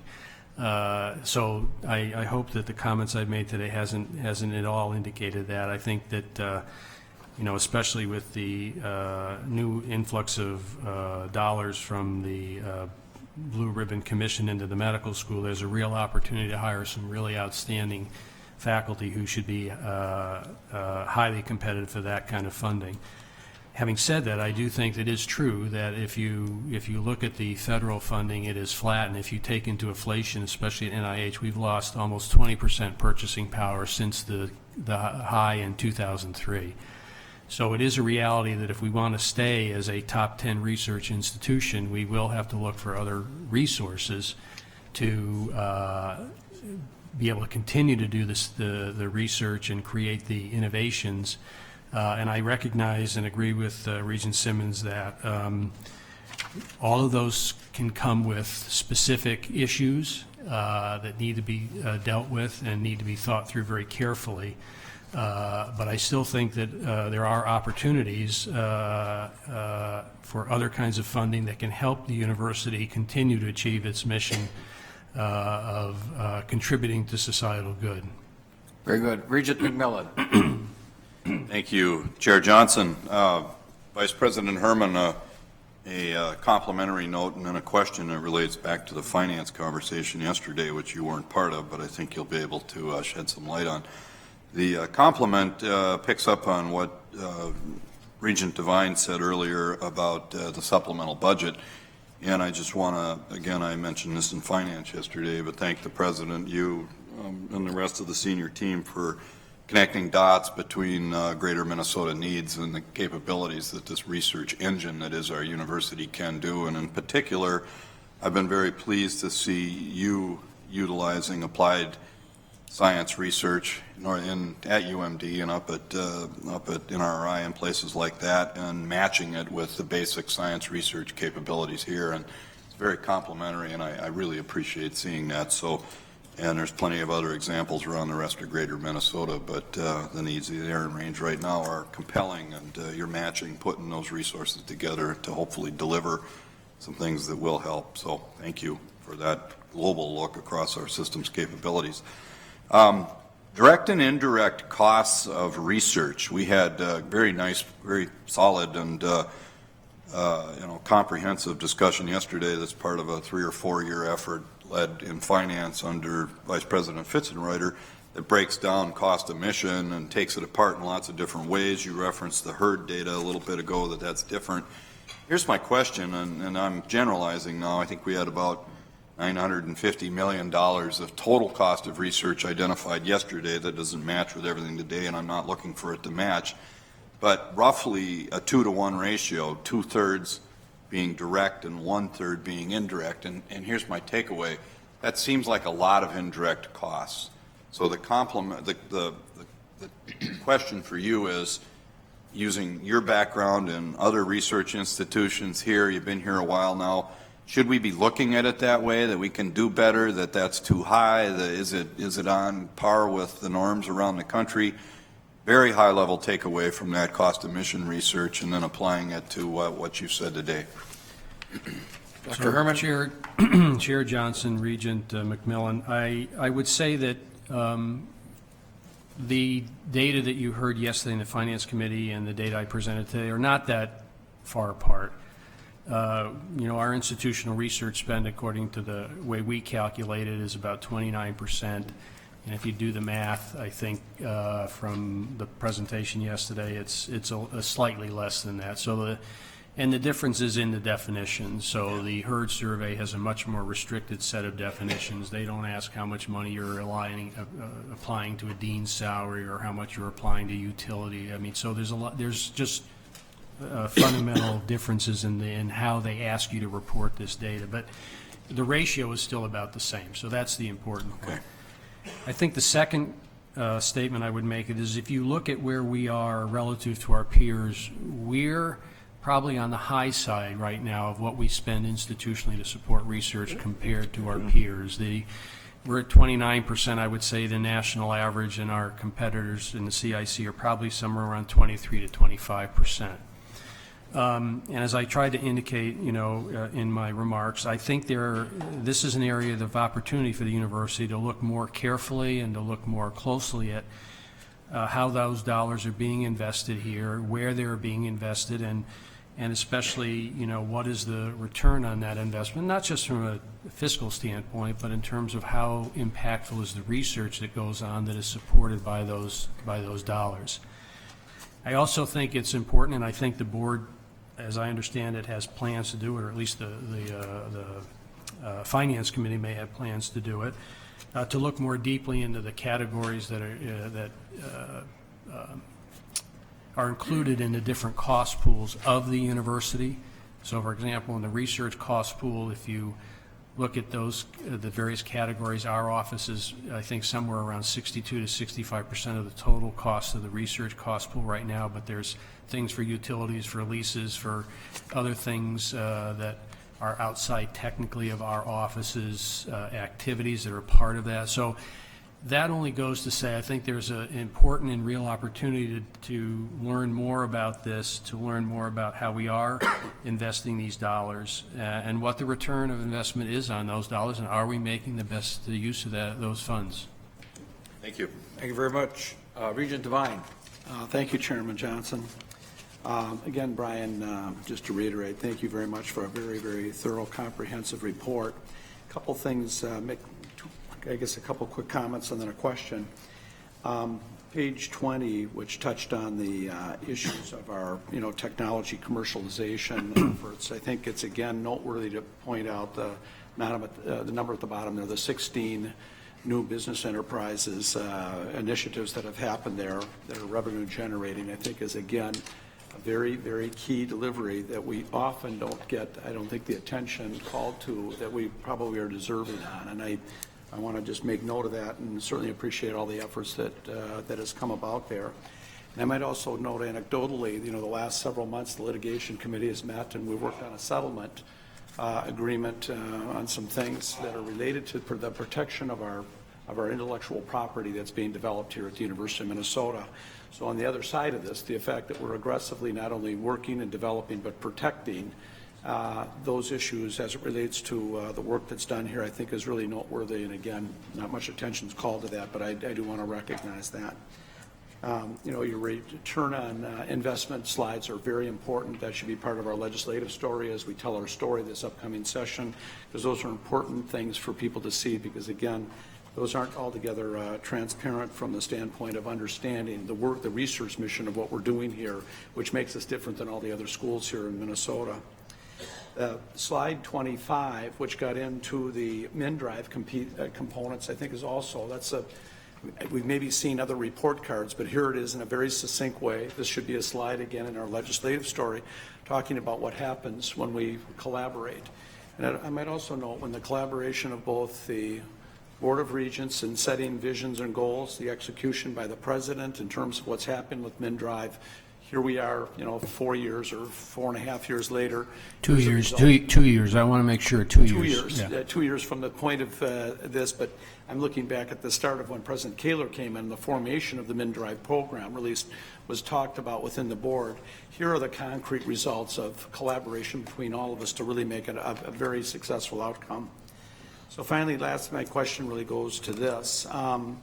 As you see things that are now emerging, what opportunities do you continue to see as we move into our strategic planning process and what's coming about in our global challenges that we're really seeing come about? Aside from the ongoing work that I hope that we see in MnDrive, what else do we see coming about going forward here and the other initiatives that we've got as part of our strategic plan? Dr. Herman. So Chair Johnson, Regent Devine, I would say that in just enhancing the discussion we had earlier about communication and collaboration, that we've been meeting quite often with the Provost's office around the Twin Cities strategic plan and especially around their Grand Challenges research areas. And not surprisingly, through their effort, they've come to a place where they have probably 8 or 10 major thoughts about where the university should make some investments in the future. Some of them will be quite sensitive. I shouldn't say it that way. Some of them will be quite apparent, I think everybody agrees health is an area we need to be a player in. Everybody agrees that food, water, energy is areas we need to be players in.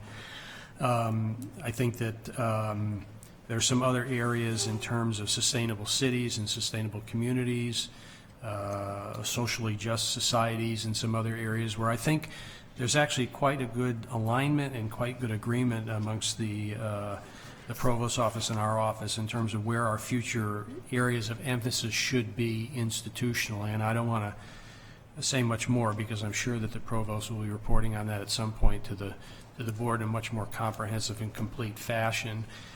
But I think our goal is to try to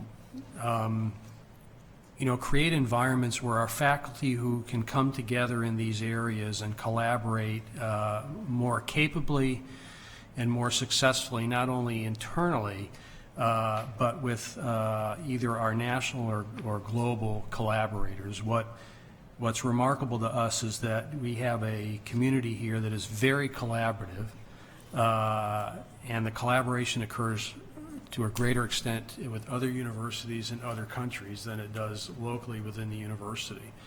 So I think we have a real opportunity to try to, enhance the internal collaboration that we have, and our goal is to provide the kind of support infrastructure or processes that would allow that to happen in these areas that the university has decided are opportunities for investment. Regent Beeson. Thank you, Mr. Chair. As we put together all the pieces, I'm thinking about the upside potential of mHealth.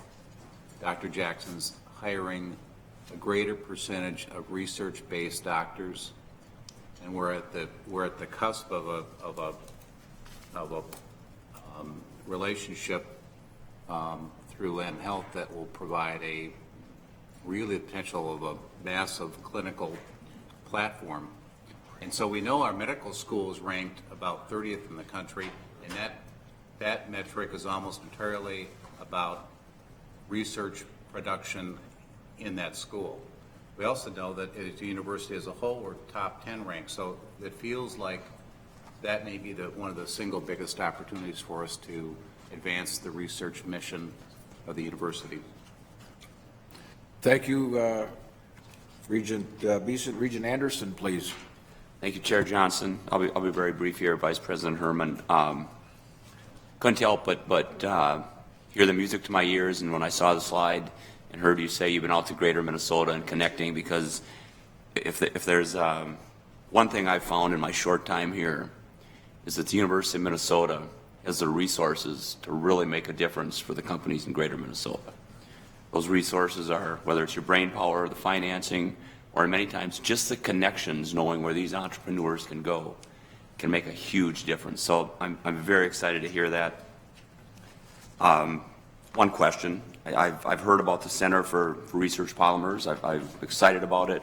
I think one of the projects there is inventing the new plastic bag, My question with that comes, when we do that and we have policies for commercialization, the part of the money that can come back to your department in that, do we use that to compound invention and ingenuity, or is it, do we use it to put to new use to get more things? That's my question.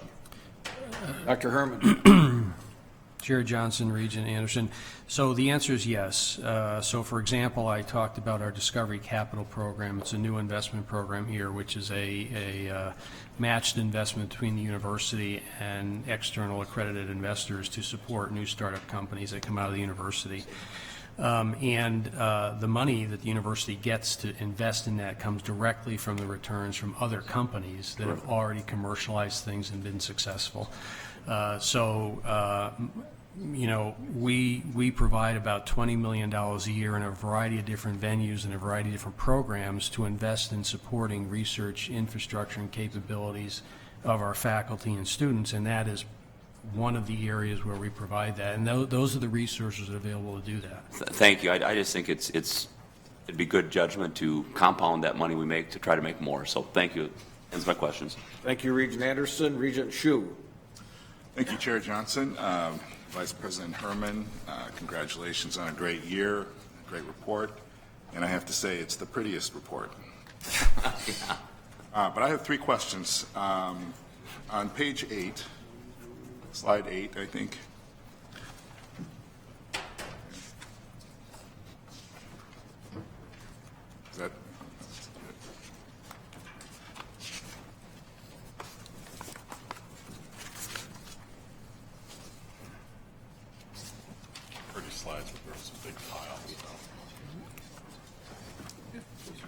This is the awards by college and campus? Yes, awards by college and campus.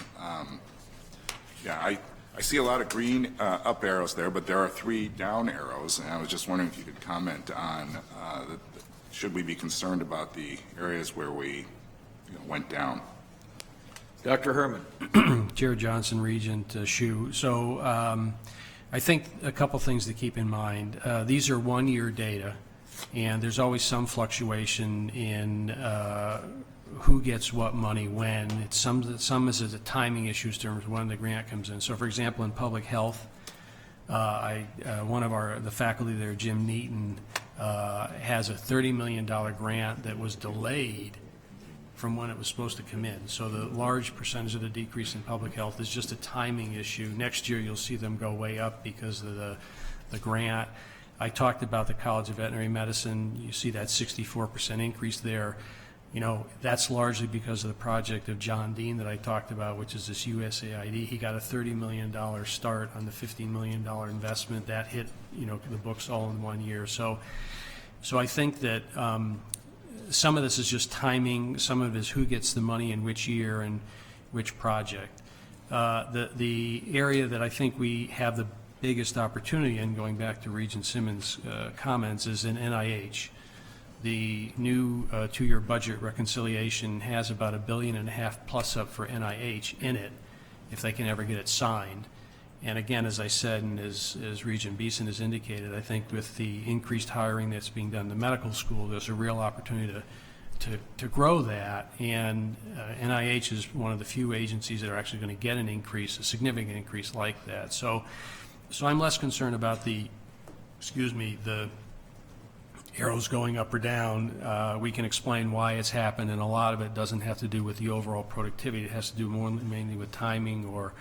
So, for example, this year I think the average grant size went up by $12,000 or $13,000. So we may have fewer NIH grants, but the size of the grants we have has gone up. So there's a lot of different pieces to it, and the year-to-year fluctuations are not that unusual.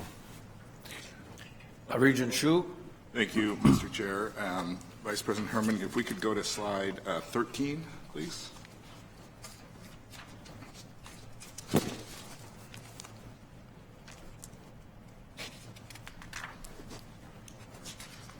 So my question on this slide is, obviously we're third on this list, but we're third by quite a margin. And 2 questions. How was Wisconsin able to maintain such a high level of awards? And what did Michigan do in this past year to give them, basically a huge gain in #1 status? Dr. Herman? Chair Johnson, Regent Hsu, I think that's an excellent question. I think it's different for the 2 different institutions, and it's a very different mix of resources that are available that go into the investment in research. I would say in Wisconsin, we'll have to wait and see how well they do, given some of the changes that have been happening in that state and the lowering of state support for research at the flagship. Michigan, for example, is even higher than we are in institutional support of research. Their philanthropy numbers are higher than ours in what they contribute to research, so they just have an increased abundance of resources. They have an automotive industry that is quite significantly tied to a lot that goes on at the University of Michigan. They have an ability to, attract exceptional faculty. So I think it depends, and it's different for the different institutions. I think our goal is to continue to move forward, to continue to grow our research enterprise, and I know everybody compares ourselves to Michigan and Wisconsin, but I tend to say the metric for us has to be continued positive progress and continued growth and creating opportunities where we're successful. I mean, if you look at many of these CIC institutions, you'll also find them in the top 10 or 25 research universities in the country. We're in a darn good conference and darn competitive conference from a research standpoint, maybe from a football standpoint too, I don't know. Very good. Very good. Regent Hsu, please. Thank you, Mr. Chair. Vice President Herman, could you Actually, I don't know if this is your slide. I don't think it is. I just have a question. We are the only, it's been mentioned several times, we're the only research university in the state. We know that we do well in terms of our return on investment. And in the supplemental budget request, I was just wondering if there's anything for your area in here. And I didn't see MnDrive in here, but it seems like it's something we should be asking for more money from the state on. Is that, President Kaler? Thank you, Chair Johnson. Regent Hsu, I'll answer that question. The mining initiative is something that will be managed through OVPR. Pardon me. And we are gearing up for, let's call it son of MnDrive. This is a supplemental budget year, of course, and we believe the follow-on to MnDrive fits most appropriately into the general operating budget year. In other words, we'll be taking that as part of our 2017 budget request. Okay, thank you. Very good. Dr. Herman, thank you for a very, very fine presentation and dialogue and the research that's being done, and we look forward to further and continued success. Thank you very much to you and your staff. Vice President Fitzgerald and Associate Vice President Volno, Board is now prepared to hear the annual financial report of the University of Minnesota. Yeah, Mr. Chairman, members of the Board of Regents, we're here today with my colleague Mike Volna, our Associate Vice President for Finance and Controller, to take you through the 2015 annual financial report. This is a required report of the board. We reviewed this as well yesterday in the Finance Committee, chaired by Regent Beeson, so I'll turn to my colleague to take you through the report. Thank you very much. Mr. Volno, please proceed. Chair Johnson, members of the board, thank you very much. As Fitz said, this was covered in both in finance and in audit yesterday. Deloitte did its presentation. We received a clean opinion this year on the FY15 annual report. The highlights, the financial highlights for this year, the net position, which is the same as net assets, went down by about $595.1 million. The primary driver of that was a new accounting standard that we adopted.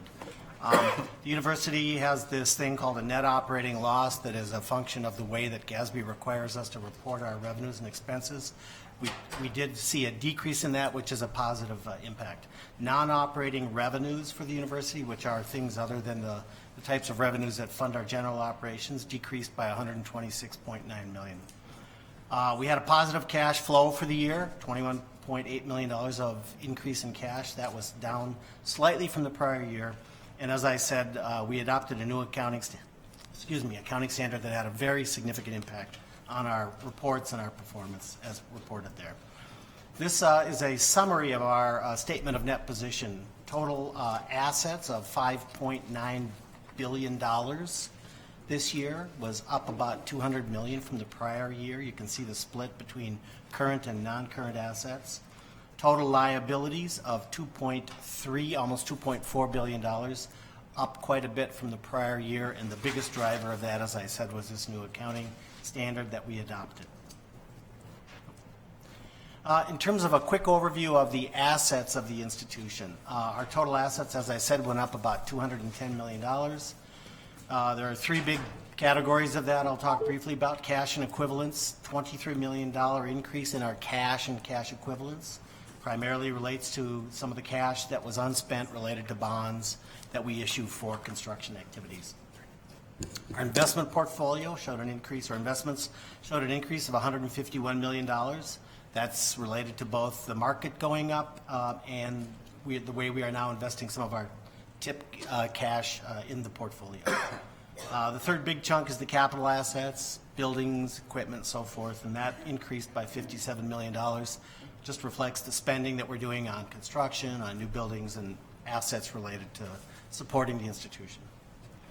In terms of the overall liabilities, liabilities went up by a whopping $462 million. I can assure you that is non-cash for the most part. It's related to the new accounting standard that we issued. Increase in accrued and other liabilities of $312 million is that $267 million adjustment we had to make to report our portion of the pension liabilities for our employees who participate in the state pension plans. There was a long-term debt increase of $139 million, and that's related to the issuance of some of the debt that we did over the last year for construction and related activities. This slide gives you a brief snapshot on the revenues, expenses, and other changes for the institution's financial flows. Total operating revenues up slightly. Total operating expenses about flat compared to the prior year. As I said, our net operating loss went down slightly. Net non-operating revenues down quite a bit. The primary driver of that, frankly, is the investment returns this year were more modest. If you recall, last year we were #1 in the nation in return on our endowment. It was a great year in the market. You can't sustain that. This year was more moderately paced, let's say. So at the end of the day, our net increase in net position of $87.5 million means that we had a positive bottom line. And then at the very bottom, I note that $682 million non-cash adjustment we had to make to fund balance for those pro rata portions of our pension liabilities. Pie chart briefly gives you a distribution summary of the revenues for this institution. Those that are in blue and bracketed at the top represent the operating revenues. You'll note that in the non-operating, we're required to show things like the state appropriations, federal appropriations, investment income, and so forth as non-operating. Total operating expenses for the year of $3.3 billion. Again, you can see there's a wide variety of things we spend it on. This pie chart reflects the functional classification as opposed to the natural classification, salaries, benefits, and what have you. We do report a 5-year trend in our functional expenses. You can see that for many of these, it's relatively unchanged and flat over time. This is not adjusted for inflation. This is as reported in those annual reports. A couple things of note, academic support showed a slight bump in 2014 that related to some new activities that were conducted in the academic support arena. Institutional support, a couple things there. We had some other post-employment benefit adjustments we booked, as well as some expenses reported differently related to the merger of UMF and MMF. The third big report that we include in our annual audited statements is the statement of cash flows. We report them in the areas of operating activities, capital financing, capital and related financing, and investing activities. As I said at the bottom, you can see we had a $21.7 million positive cash flow for the year as compared to $28.9 million for the prior year. This slide gives you a little bit different picture of our cash flows. It shows more along the lines of what we spend our money on and what types of activities generate cash. So as you can see, employee payments for salaries and benefits are the biggest driver. Capital assets is an area where we spend a lot. On the income side, we receive a lot of money for state and federal appropriations. Tuition obviously is a big one. Gifts and grants is a significant cash contributor, and of course grants, as Vice President Herman just talked to you, we generate a lot of cash related to our research activity. And then finally in our report, we include some units that are, or some entities that are related to us, and the way we include them depends on how they're classified. So we have 2 blended component units, Reminco, which is our insurance subsidiary, and the UMOR Development LLC. We record a joint venture for our partnership in the 2407 University investment, and we discreetly present in the report 2 entities, University of Minnesota Foundation and University of Minnesota Physicians, as entities that are separate but have a significant impact on us. And for those 2 entities, you can see here just a brief summary of the assets, liabilities, revenues, and expenses for those 2 entities. So with that, I am complete with this report. Very good. Thank you, Mr. Volno, Mr. Fitzenreiter. Before I take comments or questions, as you were talking, I was thinking about this. I want to thank you on behalf of the board for the confidence that you instill in all of us in the managing of the university's budget and its finances. Known you for 8 years, and you and Mr. Fitzenreiter, and the transparency and the just the respect we have for the 2 of you is enormous, and we thank you. Thank you. Questions, comments from the board in regard to our annual financial report. See how good you are? Oh. Almost. Regent Hsu. Thank you, Mr. Chair. I asked the same question yesterday. I'm not asking it to see if I can get a different answer, but I'm asking it for the benefit of my colleagues who were not in the room yesterday. But in relation to the merger with Fairview that we're working on, how do we expect that to affect our financial statements in the future? Mr. Volna? Chair Johnson, Regent Hsu, as I recall the answer, I responded to some, and the President responded to some. What I will say with respect to how we're approaching that for the annual report and for those kinds of things, our goal and intent is to analyze the nature of that agreement as it works its way through the process. I think we hope to show the final agreement we have as having the minimal amount of impact both on our financial statements and our credit rating. There will be some impact, obviously. At this point, it is difficult to predict that without knowing some of those specific terms and conditions, which actually have not yet been negotiated. But our approach is we're going to try and classify it in a way that minimizes the impact. Very good, thank you. Regent Anderson. Thank you, Chair Johnson. Just I just need a definition. I see on that chart that the arrows go up and down, proceeds of debt, $211 million. What is, can you explain what a proceed of debt is? Chair Johnson, Regent Anderson, when we issue debt, if you think about that process, when we issue debt, we issue notes or liabilities, and the investors give us cash, and that's what that represents, is the cash.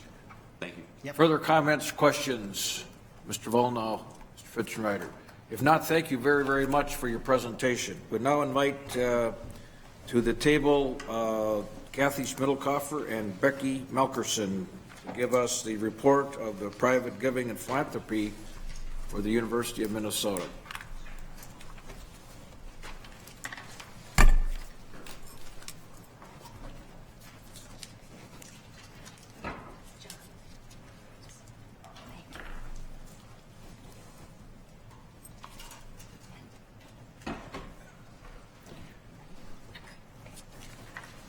Welcome, and please proceed. Ms. Schmidlkoffer. Thank you. Good morning, Chair Johnson, Regents, President. Thank you for allowing us some time to present the University of Minnesota Foundation's annual report on giving. I'm joined today by the Foundation's Executive Vice President and Chief Advancement Officer, Becky Melkerson. And today we're pleased to review the Foundation's vision and mission, share our 2015 record results, give you an early read on fiscal 2016, and tell a great few stories about the impact of the work we all do. When I last presented to you, I was only 8 months into my role. Over a year later, I'm still impressed by the tremendous talent and commitment of our students, faculty, and staff across the U. And of course, I'm privileged to meet and work with some of the university's most dedicated supporters and friends. Donors are at the heart of what we do at the Foundation. Together, we are helping the university reach new heights, and that is where I'd like to begin. As fiscal 2015 began, members of the Foundation staff and the development community came together to craft an inspiring new vision and mission statement for the newly merged Foundation. It was the capstone of our work to become one Foundation and create a better experience for our donors. As you see here, our vision is of a future transformed by philanthropy, one dream, one legacy at a time. It's a vision that lifts up both the recipients of philanthropy as well as the donors who help change the world through their generosity. We also have fully embraced our mission to connect passion with possibility, to inspire generosity and support greatness at the University of Minnesota. Here you can see the value statement created by the Foundation to describe our beliefs and how we approach our work every day. The university priorities for students, faculty, research, and outreach drive the priorities of the Foundation. And as a reminder, the foundation is a nonprofit organization governed by a 45-member board of trustees, with 1/4 of our trustees appointed by the University Board of Regents. 3 regents and the president also serve as trustees. Thank you, Regent Beeson, Regent Cohen, Regent McMillan, and President Kaler. And thank you, Regent Broad, who serves on our audit committee. We're so appreciative of your engagement and service. The value of that leadership in our work was brought home to us these past few months when our board and staff members had the chance to hear directly from 2 beneficiaries of our private support. PhD student Colleen Doyle, pictured on the left, spoke to a group of donors about the importance of her fellowship at the College of Education's Institute of Child Development. Our support is helping her do all she can do to create a healthier future for our children. She talked about the interdisciplinary research she's doing on infant brain development and how it later affects the child's social skills and academic success. Currently, when parents visit their pediatrician office, they see many charts marking the physical milestones of their baby's growth, but there is no such charts for brain development. Colleen hopes to change that. She is working to map the infant brain to understand exactly when and how mental illness begins. Because once you know that trigger moment, you can start to find a solution. Her research could help improve the lives of millions of children and families affected by ADHD, autism, depression, anxiety, and mental health issues. At our foundation board meeting last month, recent graduate and scholarship recipient Natalie Wolf, pictured on the right, shared her personal story of hope. The night before she was set to move into the U dorm to begin her freshman year here on campus, she received a devastating diagnosis of cancer. Her life obviously took a dramatic turn, and she spent the next year receiving intensive treatment here at the U of M to battle Ewing sarcoma. She befriended a number of the U experts doing research on her type of cancer and decided to study the genetics of the disease when she was healthy enough to return to campus as a student. Natalie earned her degree in 4 years and now works at the cancer research lab that helped develop her own treatment here at the university. She is a bright and driven young woman, determined to find answers to improve outcomes for our future cancer patients. The support that these students and their research receive is made possible through the gifts of our generous donors and the dedication and the hard work of our development professionals who work with them. The university's development community is more than just the foundation.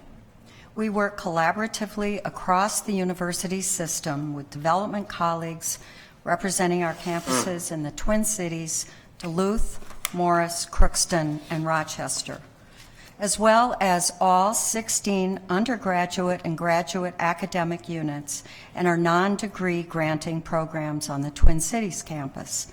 This collaboration is increasingly important as a growing number of donors have multiple areas they're passionate about.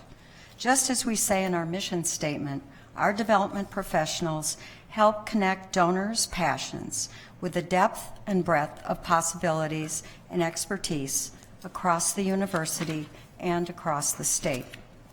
President Kaler likes this visual because it shows the impact of the university in Minnesota even beyond our 5 district campuses.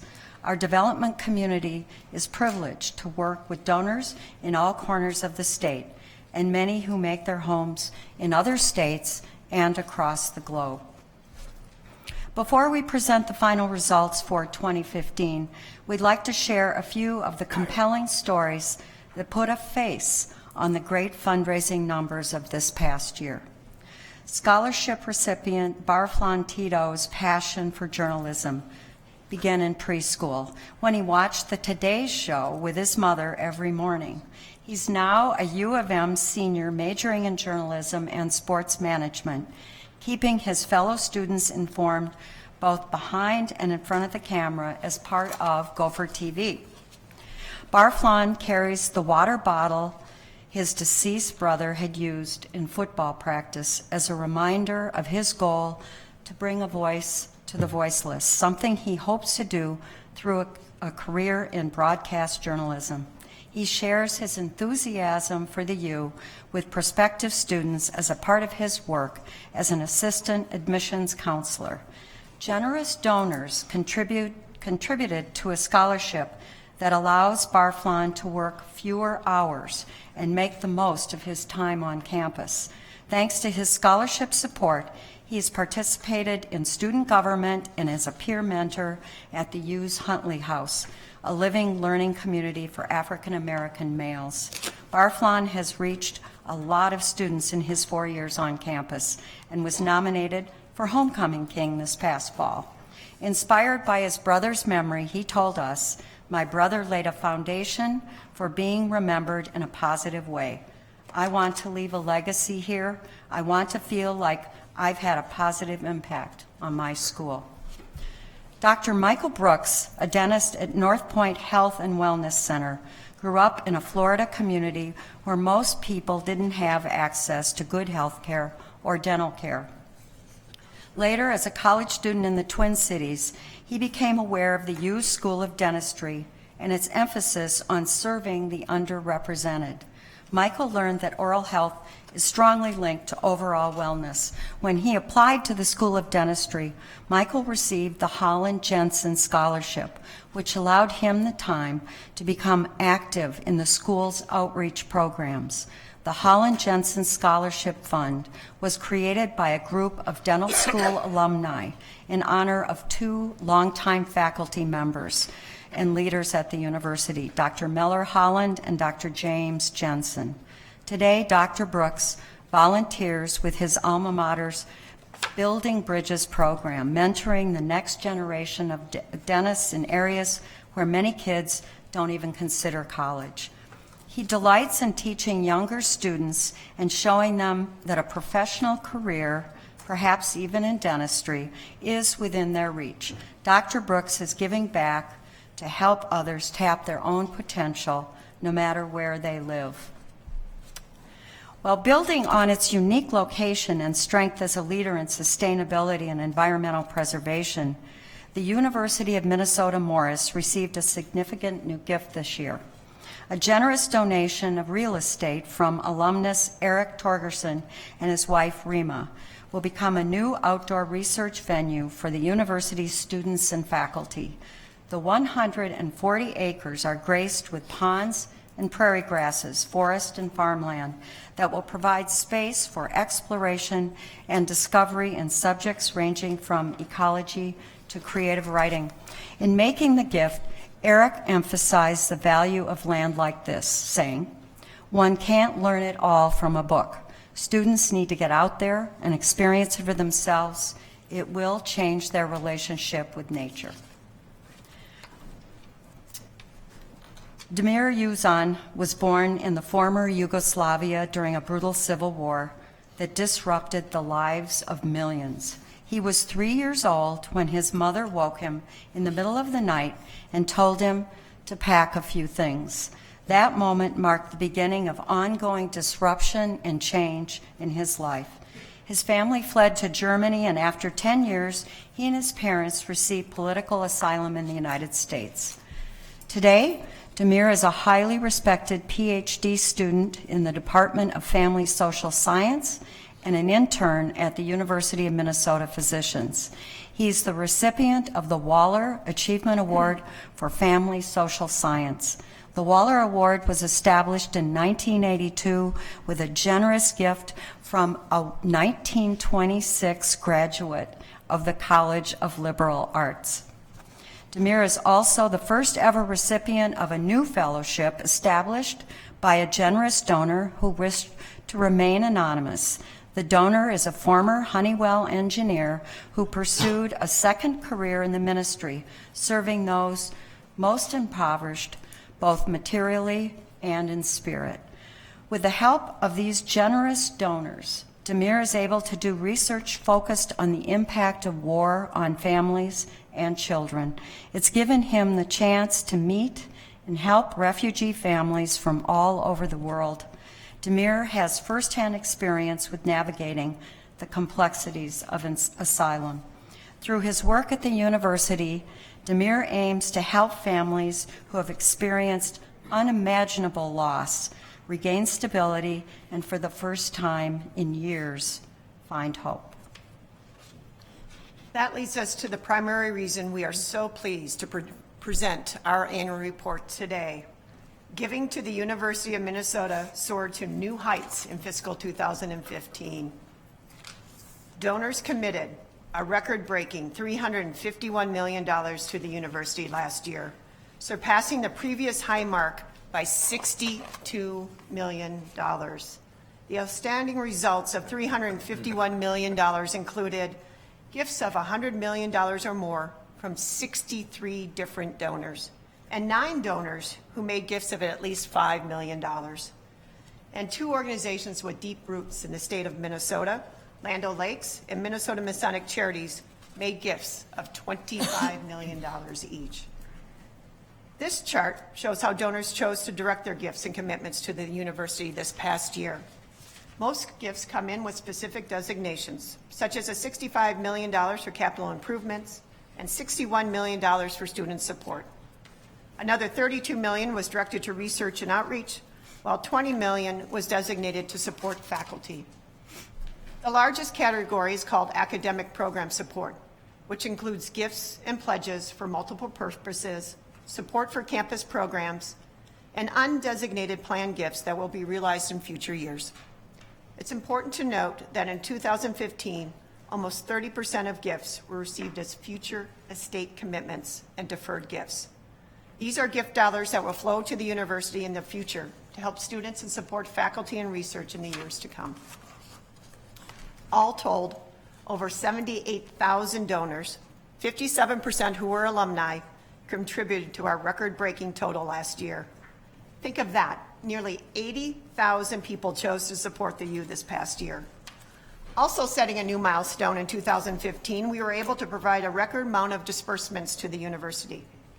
Thanks to good returns on our endowment and the realization of earlier estate gifts, the foundation was able to deliver $196 million to put directly to use by the university, to support thousands of students with scholarships and fellowships, to attract and retain faculty and research experts, to provide needed resource for academic programs, important new discoveries and needed facilities, and to bring the university's knowledge and expertise directly into the community. We are always looking for ways to benchmark our performance against our peers. Many institutions count total fundraising dollars slightly different, so it's challenging to provide an apples-to-apples comparison. The best comparison available in the industry comes from this report. Their most recent data is from fiscal 2014, and it shows that the U of M ranked 5th among the 14 schools in the Big Ten, 11th among all public universities in the nation, and 25th overall. And we always like to note that Wisconsin doesn't appear on this chart since they came in 30th. Another way to benchmark ourselves against peer institution is by the size of the endowment. According to the most recent published data for fiscal 2014, our endowment ranked 5th among all 14 Big Ten schools, 9th among all public universities, and 29th overall. And before Becky chimes in again, the University of Wisconsin isn't on your list because it ranked 34th. Another piece of good news. As you can see here, fundraising and distributions have quadrupled over the past 20 years, while our cost to raise a dollar has remained stable. Industry standards for comparable nonprofits doing major gift fundraising suggest that a range of 10 to 20 cents to raise a dollar is appropriate. As you can see from the graph, our cost to raise a dollar stands at 13 cents. It's something we're proud of and we work to maintain. And to give you some perspective, spending at the lowest end of that 10 to 20 cent range can indicate that an organization is not investing enough in its development function and missing potential gift opportunities. And sometimes spending at the high end of the range is appropriate when major investments are being made to create the lift needed to reach a new level of fundraising potential. So what does the future look like? Fiscal 2016 is off to a good start, but I want to be appropriately measured as we project our results for the year. Our team is committed to the university mission and to our donors and is working too hard to maintain our trajectory. As you look at the historical gift production in this slide, you'll notice the patterns of peaks and valleys that are inherent in fundraising. We know that extraordinary increases like we achieved in fiscal 2015 are not expected year over year. Still, we are pleased with our momentum and focused on setting the stage for even greater performance in the years to come. So we'd like to leave you with a few highlights of our new fiscal year today. One of our inspiring new gifts began with a referral from our Foundation Life trustee, Luella Goldberg. Luella called me to suggest that I reach out to a friend of hers named Joan Shapiro. Joan was approaching the end of her life after a long struggle with cancer. But Joan had been inspired by the exceptional care and skill of her oncologist and wanted to help future patients facing their own battles with the disease. She wanted her legacy to help future medical students become compassionate doctors like her own physician who received his training at the U of M's medical school. She made a gift to create a new scholarship and told us more money would be coming through her estate. Our foundation team, who's just outstanding, I might say, worked closely with Joan to understand her wishes. And Joan had the chance to meet one of her scholarships recipients before she passed away. A couple of months ago, we learned that Joan's estate is adding more than $4 million to her scholarship, a gift that will benefit medical students for years to come on both our Twin Cities and Duluth campuses. And this story is such a great reminder of the valuable role that we all play as leaders and champions of the university. Were it not for Luella's referral, we might not have had the chance to help Joan create a meaningful legacy that will touch future generations of doctors and patients. This fall, I also had the opportunity to attend the Humphrey School special event honoring former Vice President Walter Mondale in Washington, D.C. And I was truly struck by the impact of this incredible yet humble alumnus of the university. Here was this man who came out of Minnesota and changed the future of the vice presidency. Because of the path Mondale forged, vice presidents since his time have played a much more significant role in the service to their country. I felt very proud to be at the events in D.C., as close to the dignitaries on stage as I am to you right now, and share the realization of the impact of Walter Mondale not only on the state of Minnesota, but also around the world. As a part of an entire year of activities honoring Vice President Mondale by the Humphrey School, a fellowship fund was established in his name to support future leaders and public servants in training at the Humphrey School.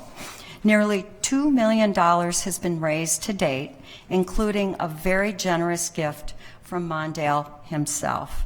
The university has earned an important place on the national and international stage, and we have the opportunity and responsibility to support our rising public servants coming out of the university who want to extend that legacy of leadership into the future.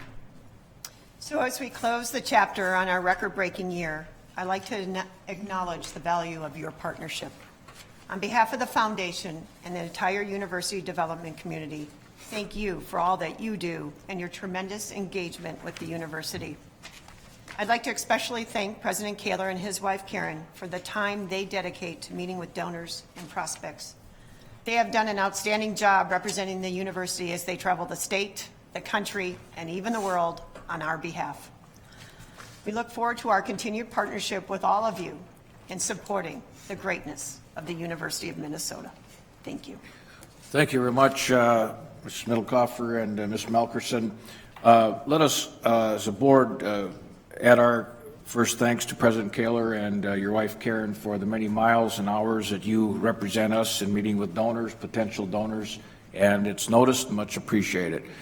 To the two of you and your entire staff, the words that come to mind as I listen to you are enthusiastic, devoted, building relationships across the nation and the world, and it does not happen without the efforts of leadership the two of you have provided.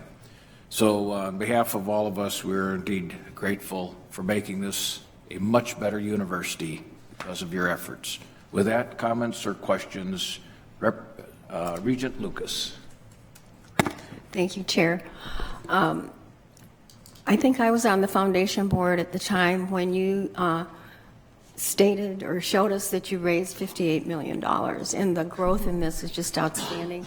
I congratulate you, and I also want to thank you for the amazing party you put on the other night for the President's Club. I think everybody there was, if they're not reaching for their checkbook, they will soon. And it was a privilege to hear from our colleague, Regent Anderson, who made many of us reach for Kleenex in our purse. I believe that success breeds success, so I'm very optimistic about the future. Thank you for those comments. Regent Cohen, please. Thank you, Chair Johnson, and I want to thank the two of you and your whole team, all of your team, for an absolutely remarkable and inspiring year. And on top of that, I think at the same time, it's sort of the merger of the Minnesota Medical Foundation and the University of Minnesota Foundation was kind of coming to the end of its time, but to go through the merger and then have the same record-breaking year, I think is pretty phenomenal. So thank you. Thank you very much, Regent Cohen. Regent Devine. Thank you, Chairman Johnson. Just let me say what has already been said, but I stand, and I think most of us here on the board stand in awe of you two and your staff for what you've been able to do for us here, obviously this past year, and what you're going to continue to do as we move forward into the next couple dimensions of what we're going to be doing here at the University of Minnesota. I also would be remiss not to thank you and your staff for putting together the event the other evening to recognize the donors at the annual President's Club event. People left that event with the feeling of Ski-U-Mah deeply enrooted into their blood, and that was certainly will be a memorable event for all of those people that participated in that, and I want to thank both of you and obviously your staffs for all that, and I hope you can do it. Thank you. Thank you, Regent Devine. Regent Omari. Thank you, Chair Johnson, and thank you both for the presentation. I'm really excited that you mentioned that range of the cents on the dollar being spent to bring in dollars. In the nonprofit world, there's an interesting debate about what should be that number and what that should look like, and the reality is at some points it might spike, but there might be a bigger return with that spike. So I'm glad that you're sensitive to that, and I hope that the UMF board is as well. Quick question, what are the top 3 things in the fundraising world that are on the horizon in the next 5 to 10 years? Ms. Schmilkover. Chair Johnson, Regent Omari. First of all, we just very much appreciate the good wishes on this record-breaking year. And I have a number of members of the staff here, so I know they appreciate the recognition. But as you know, we are pleased to report that number. But when it comes to fundraising and development, it's an overused term, but it certainly takes a village. And we've got a good working group here at the university, throughout the university, to make it happen. With regard to the horizon of fundraising, I think it's an exciting time. And I think I would say opportunity abounds. First of all, we continue to pace a growing and recovering economy. And we certainly know the demographics with regard to the baby boom generation, and that really affords us a great opportunity to connect people in with the mission of the university. We certainly have even a better opportunity to gauge even more alumni.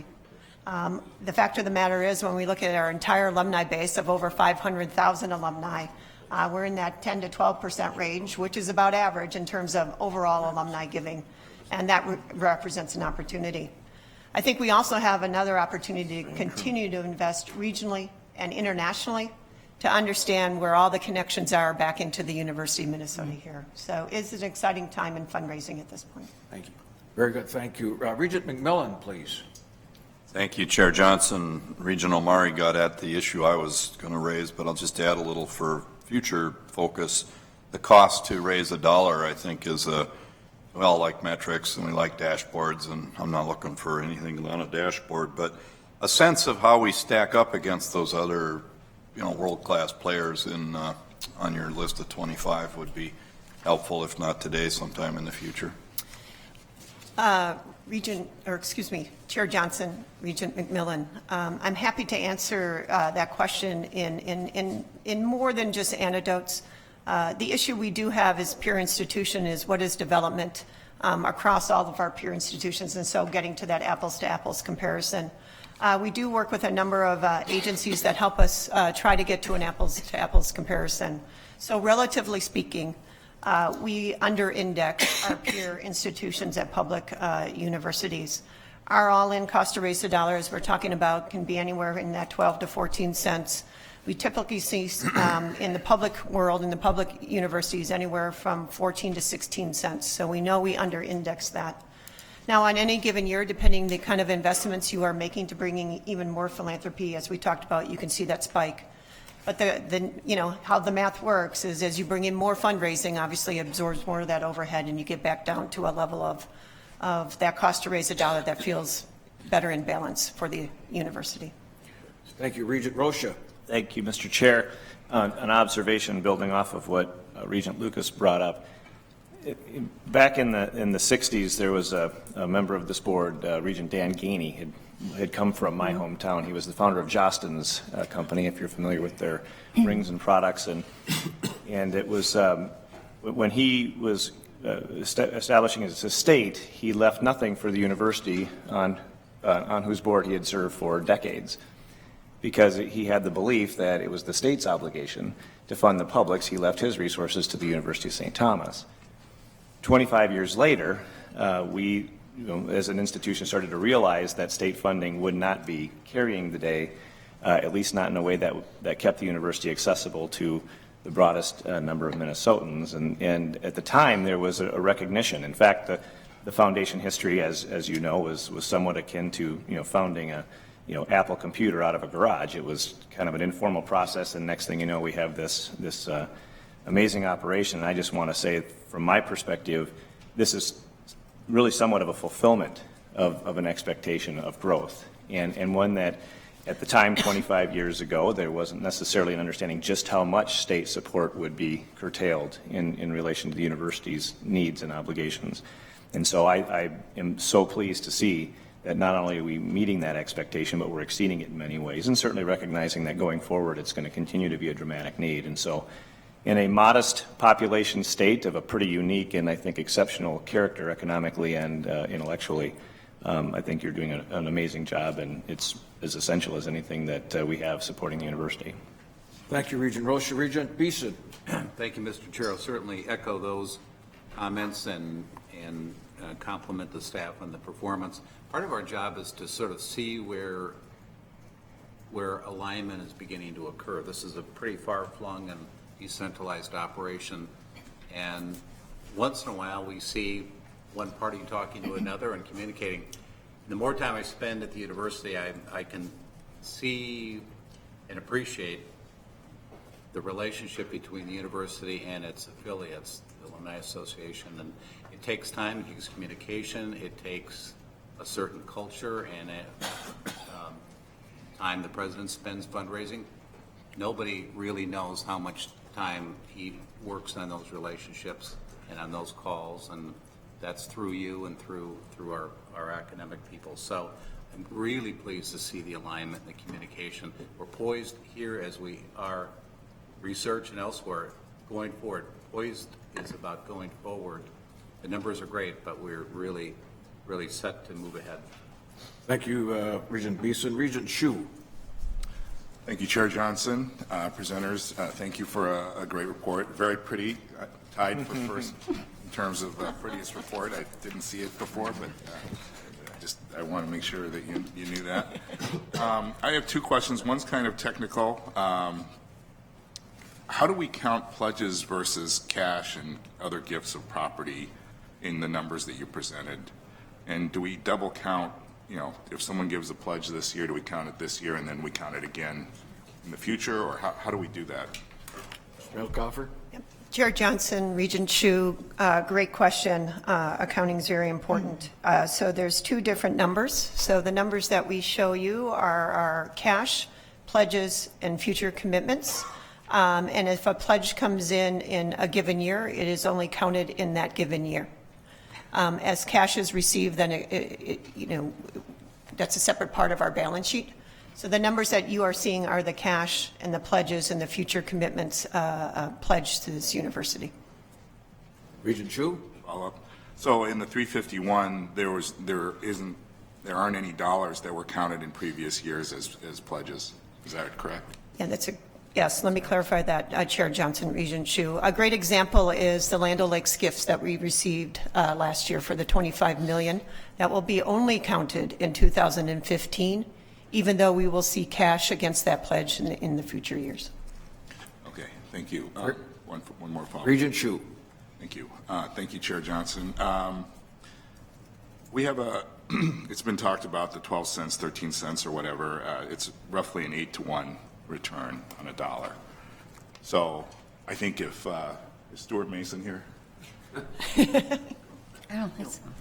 Well, to me, if we can bring in $8 for every $1 of investment, we should be investing a lot more in the operations of the foundation somehow. I'm not saying how it should happen, whether it's through, other philanthropy or, whatever. It seems to me that if we want to get to where we need to be, which I believe is probably in the $7 to $8 billion range for our overall endowment, I think, we should be leveraging the opportunity to bring in $8 for every $1 put in. So, thank you. Very good. Any further comments or questions? Let me conclude with this as we get to the end of our reports and end of the calendar year. It's no secret that the last couple of months have been difficult months at the University of Minnesota, at least in the public's perception, and I say perception. After listening to the reports today from the Faculty Consultative Committee, the status of research, accountability report, philanthropy report, our financial status, my fellow board members, this is a doggone good university. And we ought to be very, very proud of our staff, our faculty, and the president. We're all going to go home. Some of us will be in the coffee shop tomorrow, like Regent Anderson and myself, giving full accounting of what has occurred here. And I don't know about you, Regent Anderson, but I'm going to talk to them about all the positive things of this university. And we have nothing to be ashamed of. We have challenges. I understand that, but we're going to be working on those challenges and move forward. So on behalf of all of us and to the two of you and your entire staff, thank you immensely for your work and capping off these reports that have been before us today. Thank you very much. Before we turn to the committee reports, President Kaler for a comment. Thank you, Chair Johnson. I'll echo a little bit of what you said. As the board has heard today, it's what I view as a series of remarkable reports on university performance, research, finance, philanthropy. It's in a real sense a 2015 annual review. And I should also tell you that in addition to what you've heard today, thanks to terrific work by Provost Hanson and her staff, particularly Joe Schultz, we heard recently that our draft accreditation report from the Higher Learning Commission found no weaknesses or concerns, no flaws whatsoever. Now, my experience is that this multi-billion-dollar success story that you've heard about this morning is unlikely to be as of much interest to the media as an inaccurate expense report in athletics, but the health of the university is good. And when you are at your coffee shops, you can tell your colleagues that just this morning, USA Today reported a analysis of the best colleges for the money, those that have the lowest cost of attendance, and when that's multiplied by the average number of years it takes to graduate, that is really the total price you would pay for a degree. The top 10 is dominated by small liberal arts colleges. 9 of them are private. 1 of them is public. Number 8 on that list is the University of Minnesota at Morris. Number 37 on that list is the only AAU institution save one and the only Big Ten institution, and that's the University of Minnesota Twin Cities. So there you go. That ends my comments. Okay. Very good. Thank you, Mr. President, and congratulations on leading a great university. Thank you. With that, Regents, let's turn to the report of the committees. And first, report of the Faculty and Staff Affairs, Regent Hsu. Thank you, Mr. Chair.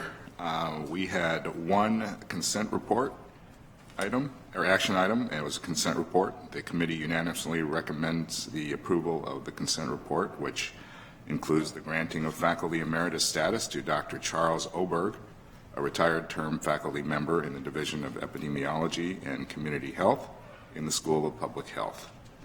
I move adoption of the consent report. It's been moved and seconded. Is there any discussion? Any comments or discussion? If not, all in favor indicate by saying aye. Aye. Opposed? Motion prevailed. Regent Hsu. Thank you, Mr. Chair. We had three discussion items. Number one, it was a follow-up of the Job Family Project. The community received an update on the completion of the Job Family Project. The committee heard about the impacts of the study, including the creation of clear, consistent job titles across the university, competitive pay ranges for each job family, and defined career paths for applicants and employees. The completion of the study should give the administration greater ability to manage the workforce, a more accurate report of employee roles, and richer data to analyze. The community looks forward to seeing how the project will continue to improve how the university manages its workforce. Number two, enterprise systems upgrade, implications for human relations or human resources. The committee discussed the implications of the recent enterprise system upgrade to human resources. The project added significant new functionality, including integrated recruiting and hiring functionality, electronic time and absence reporting and approvals, and new payroll functionality. The committee also heard about the challenges and the cultural changes that have impacted faculty, staff, and students. The community will be interested to see how successful the new efficiencies created by the upgrade are. Number three, and last, diversity, composition of the workforce, focus on hiring and action steps. The committee had a rich discussion on the specific action steps being taken to advance diversity through recruitment and hiring, and the important partnership taking place between the offices of the Senior Vice President and Provost, Equity and Diversity, and Human Resources. The committee reviewed the current diversity of the university's workforce and discussed the programs that are in place or being put in place to increase diversity. While recruitment and building pipelines for faculty and staff of color are important, the committee also heard about the need to address barriers and create a welcoming and inclusive climate to ensure retention. A diverse faculty and staff are essential to building a stronger university for the years to come. This concludes my report. Thank you, Regent Hsu. Any comments or questions? If not, we will we will hear the report of the faculties of the Facilities Planning and Operations Committee, Regent McMillan. Thank you, Chair Johnson. The Facilities Planning and Operations Committee met yesterday, and we have one action item to bring to the board and a couple discussion items, that one of which will be back in February. The real estate transaction acquiring the Murphy Warehouse property was reviewed and acted upon by the committee yesterday. The committee voted unanimously to recommend approval of the purchase of almost 22 acres of land and buildings, about 700,000 square feet of warehouse space at 701 24th Avenue Southeast, and coupled with that is a 10-year lease back, if you will, of approximately 400-some thousand square feet to the Murphy Warehouse Company. So a very strategic acquisition that creates opportunity for our successors in the future to look at a very, very significant piece of land that's there. So I move approval of the real estate transaction. So move. Been moved and seconded to the questions and the motion. Comments? If not, all in favor indicate by saying aye. Aye. Opposed? Motion prevailed. Regent McMillan. Second item, a discussion item as well, review of another real estate transaction relating to Dakota Aggregates and our Umore Parkland. You'll recall that as Dean Burr and others have come to us, talked to us about the long-term need for the university's agricultural research capabilities. We pressure St. Paul, we pressure the Umar Parklands, and through quite a bit of work between he and the senior, President Kaler's senior team, they've identified what looks like a very solid transaction with Dakota Aggregates that in effect slows down their mining on some of the land out there and delays the time frames in which they will access those properties for mining, thereby extending the opportunity to conduct the research that we need.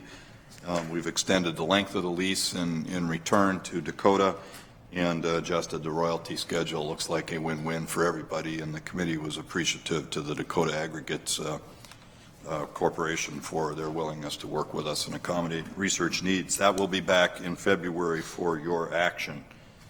Two long-term planning items. One, how do we get a more robust dialogue going with the administration and the committee around developing our future 6-year capital plans. We heard a presentation from Vice President Wheelock and her team about strategy, and particularly as it relates to academic, health, and housing. Those two areas drive a very significant portion of the real estate and asset needs of this campus in particular. My colleague, Vice Chair Devine, has been instrumental in helping us drive that conversation forward. The fourth item on yesterday's agenda was planning for the Academic Health Center, and that again is a long-term 5, 10, 15, 20-year horizontal, I don't know if that's a word, horizontal, but over the horizon look at what we're going to need in the future. And we had a lengthy presentation from our Dean of the Medical School, Vice President Wheelock, and Director McKenzie about those topics. And finally, after we put some information items there that I don't need to review for you here, we also noted that we are losing a staff member to a wonderful personal opportunity for her and her husband, Stephanie Austin, to move to South Dakota. She's been instrumental in, Regent Devine can say a word too about her role on that committee. And we don't get anything done as a committee without our board staff here and our cooperative efforts with President Kaler's team, and Stephanie's been superb in that regard. Thank you, Regent McMillan. Regent Devine?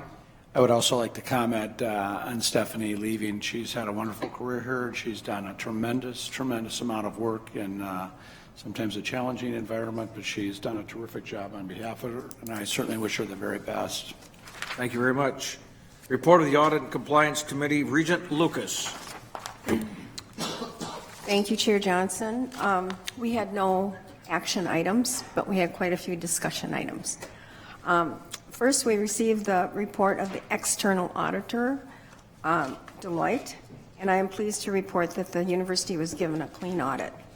As a reminder to ourselves, we also discussed the different purpose of the external audit versus the internal audit function. The external audit is performed in the context of whether or not our financial statements are materially correct. Our internal audit looks at the underlying business purposes that give rise to the financial reporting. Next, we received an update on the Human Participant Research Protection Implementation Plan. This was our second update on this human participation research as we continue to monitor this. We learned that a significant progress has been made around the development of the conflict of interest policy. Significant consultation was done to develop this draft policy, and it's undergoing consultation by various faculty groups before a vote of the President's Policy Committee in March. Others have also noted, but we talked about the symposium that we held on human participant research, which was attended by more than 400 individuals, with another 1,000 viewing online. A series of 15 lectures is also planned that will provide CCE credits and fulfill required continuing education for NIH researchers. Both efforts are part of an improved faculty education process around human participation protection. Progress continues to meet expectations and timelines as imposed by the implementation plan. Next, we had a report on HIPAA compliance, which is something that Regent Simmons has suggested for quite a while. If you recall, HIPAA compliance is an item that's in the top right quadrant of our institutional risk profile. Lori Catola provided an overview of HIPAA, its history, its requirements, and focused in particular on data security and breach notifications. Deloitte conducted a risk assessment in early 2015, and since then a task force has been reviewing these results and putting together a work plan. They have since worked to condense and simplify several university policies and procedures around compliance in an effort to make it easier to understand and comply with the policies. We anticipate a follow-up on this in the future. The Audit Committee also heard from Institutional Compliance Officer Lynn Zettner on several compliance matters, including the continuing focus of the university's values and commitment to ethical conduct, the compliance function review, furthering the university's education and training initiatives, and compliance-related incidents over the past 6 months, emerging issues, and compliance monitoring. She also reported the statistics for January through November. Lastly, we received information regarding audit engagements less than $100,000 requiring after-the-fact reporting and emergency approvals of engagements $100,000 or greater. And that concludes the report. Thank you, Regent Lucas. Any comments or questions? If not, we now move to the report of Academic and Student Affairs. Regent Cohen. Thank you, Regent Johnson. There was one action item, and the committee unanimously recommends approval of the consent report, which includes program additions, changes, and discontinuations. I move adoption of the consent report. We have a motion. Is there a second? Second. There's motion and second before us. Is there any questions or comments? If not, all in favor indicate by saying aye. Aye. Aye. Opposed? Motion prevailed. Regent Cohen. There were several discussion items in non-action items. The committee received an update on the Twin Cities campus undergraduate education. Some notable statistics are the class of 2019 is our largest class since the Vietnam War era. The average ACT score increased to 28.2. The gender imbalance is growing, with 54% of the class being female and 45.9% male. Students of color make up 20.8% of the incoming class. And finally, a few statistics from individual colleges.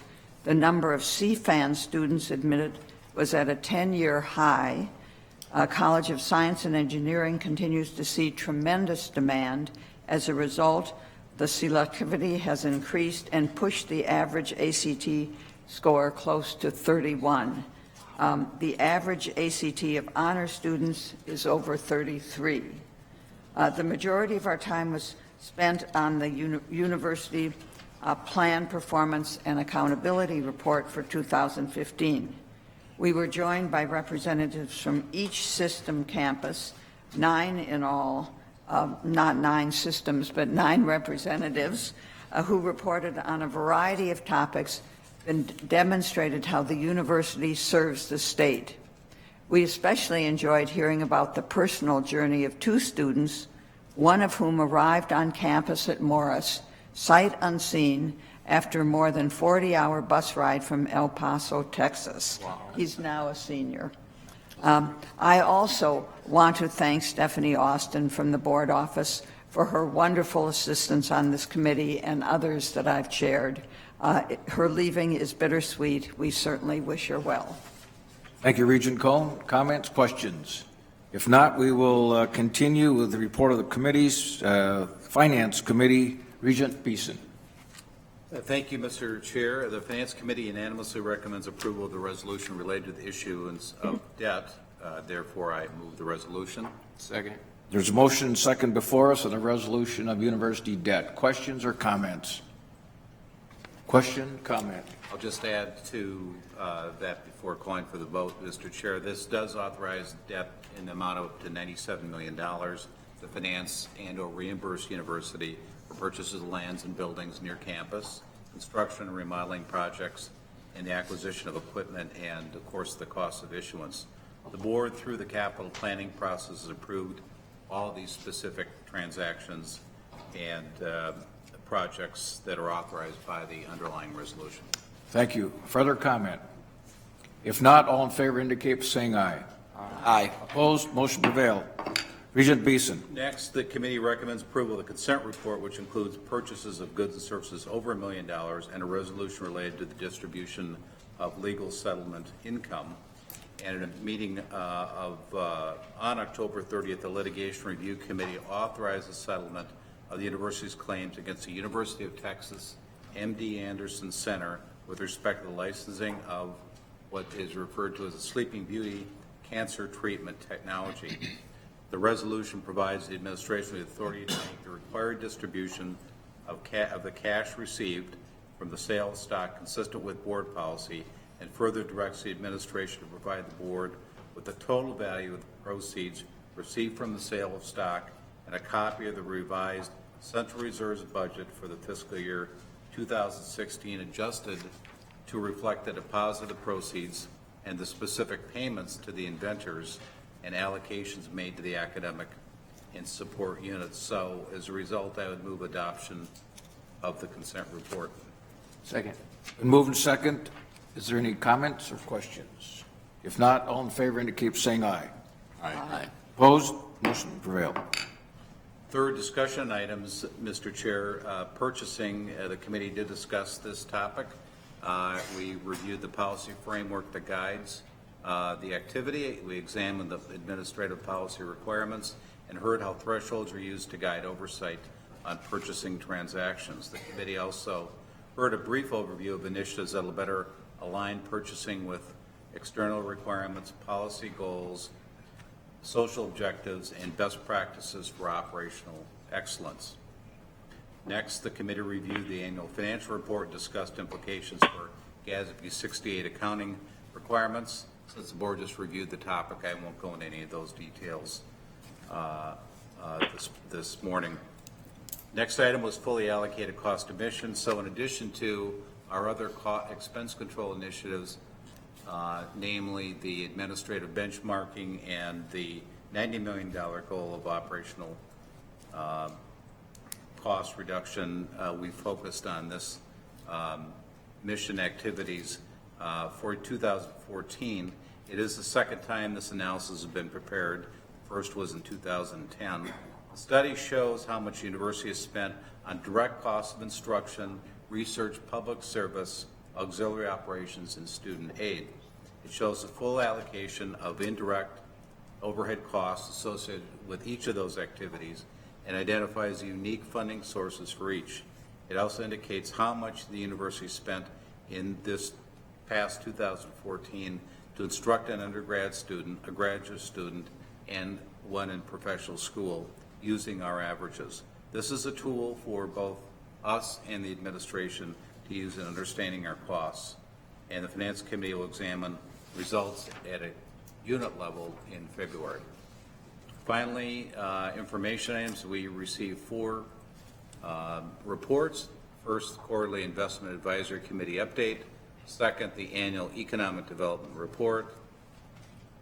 Also, the M-Health Status Report. And last, the emergency approval related to the purchasing of consulting services from Deloitte related to the proposed integration of Fairview in the University of Minnesota.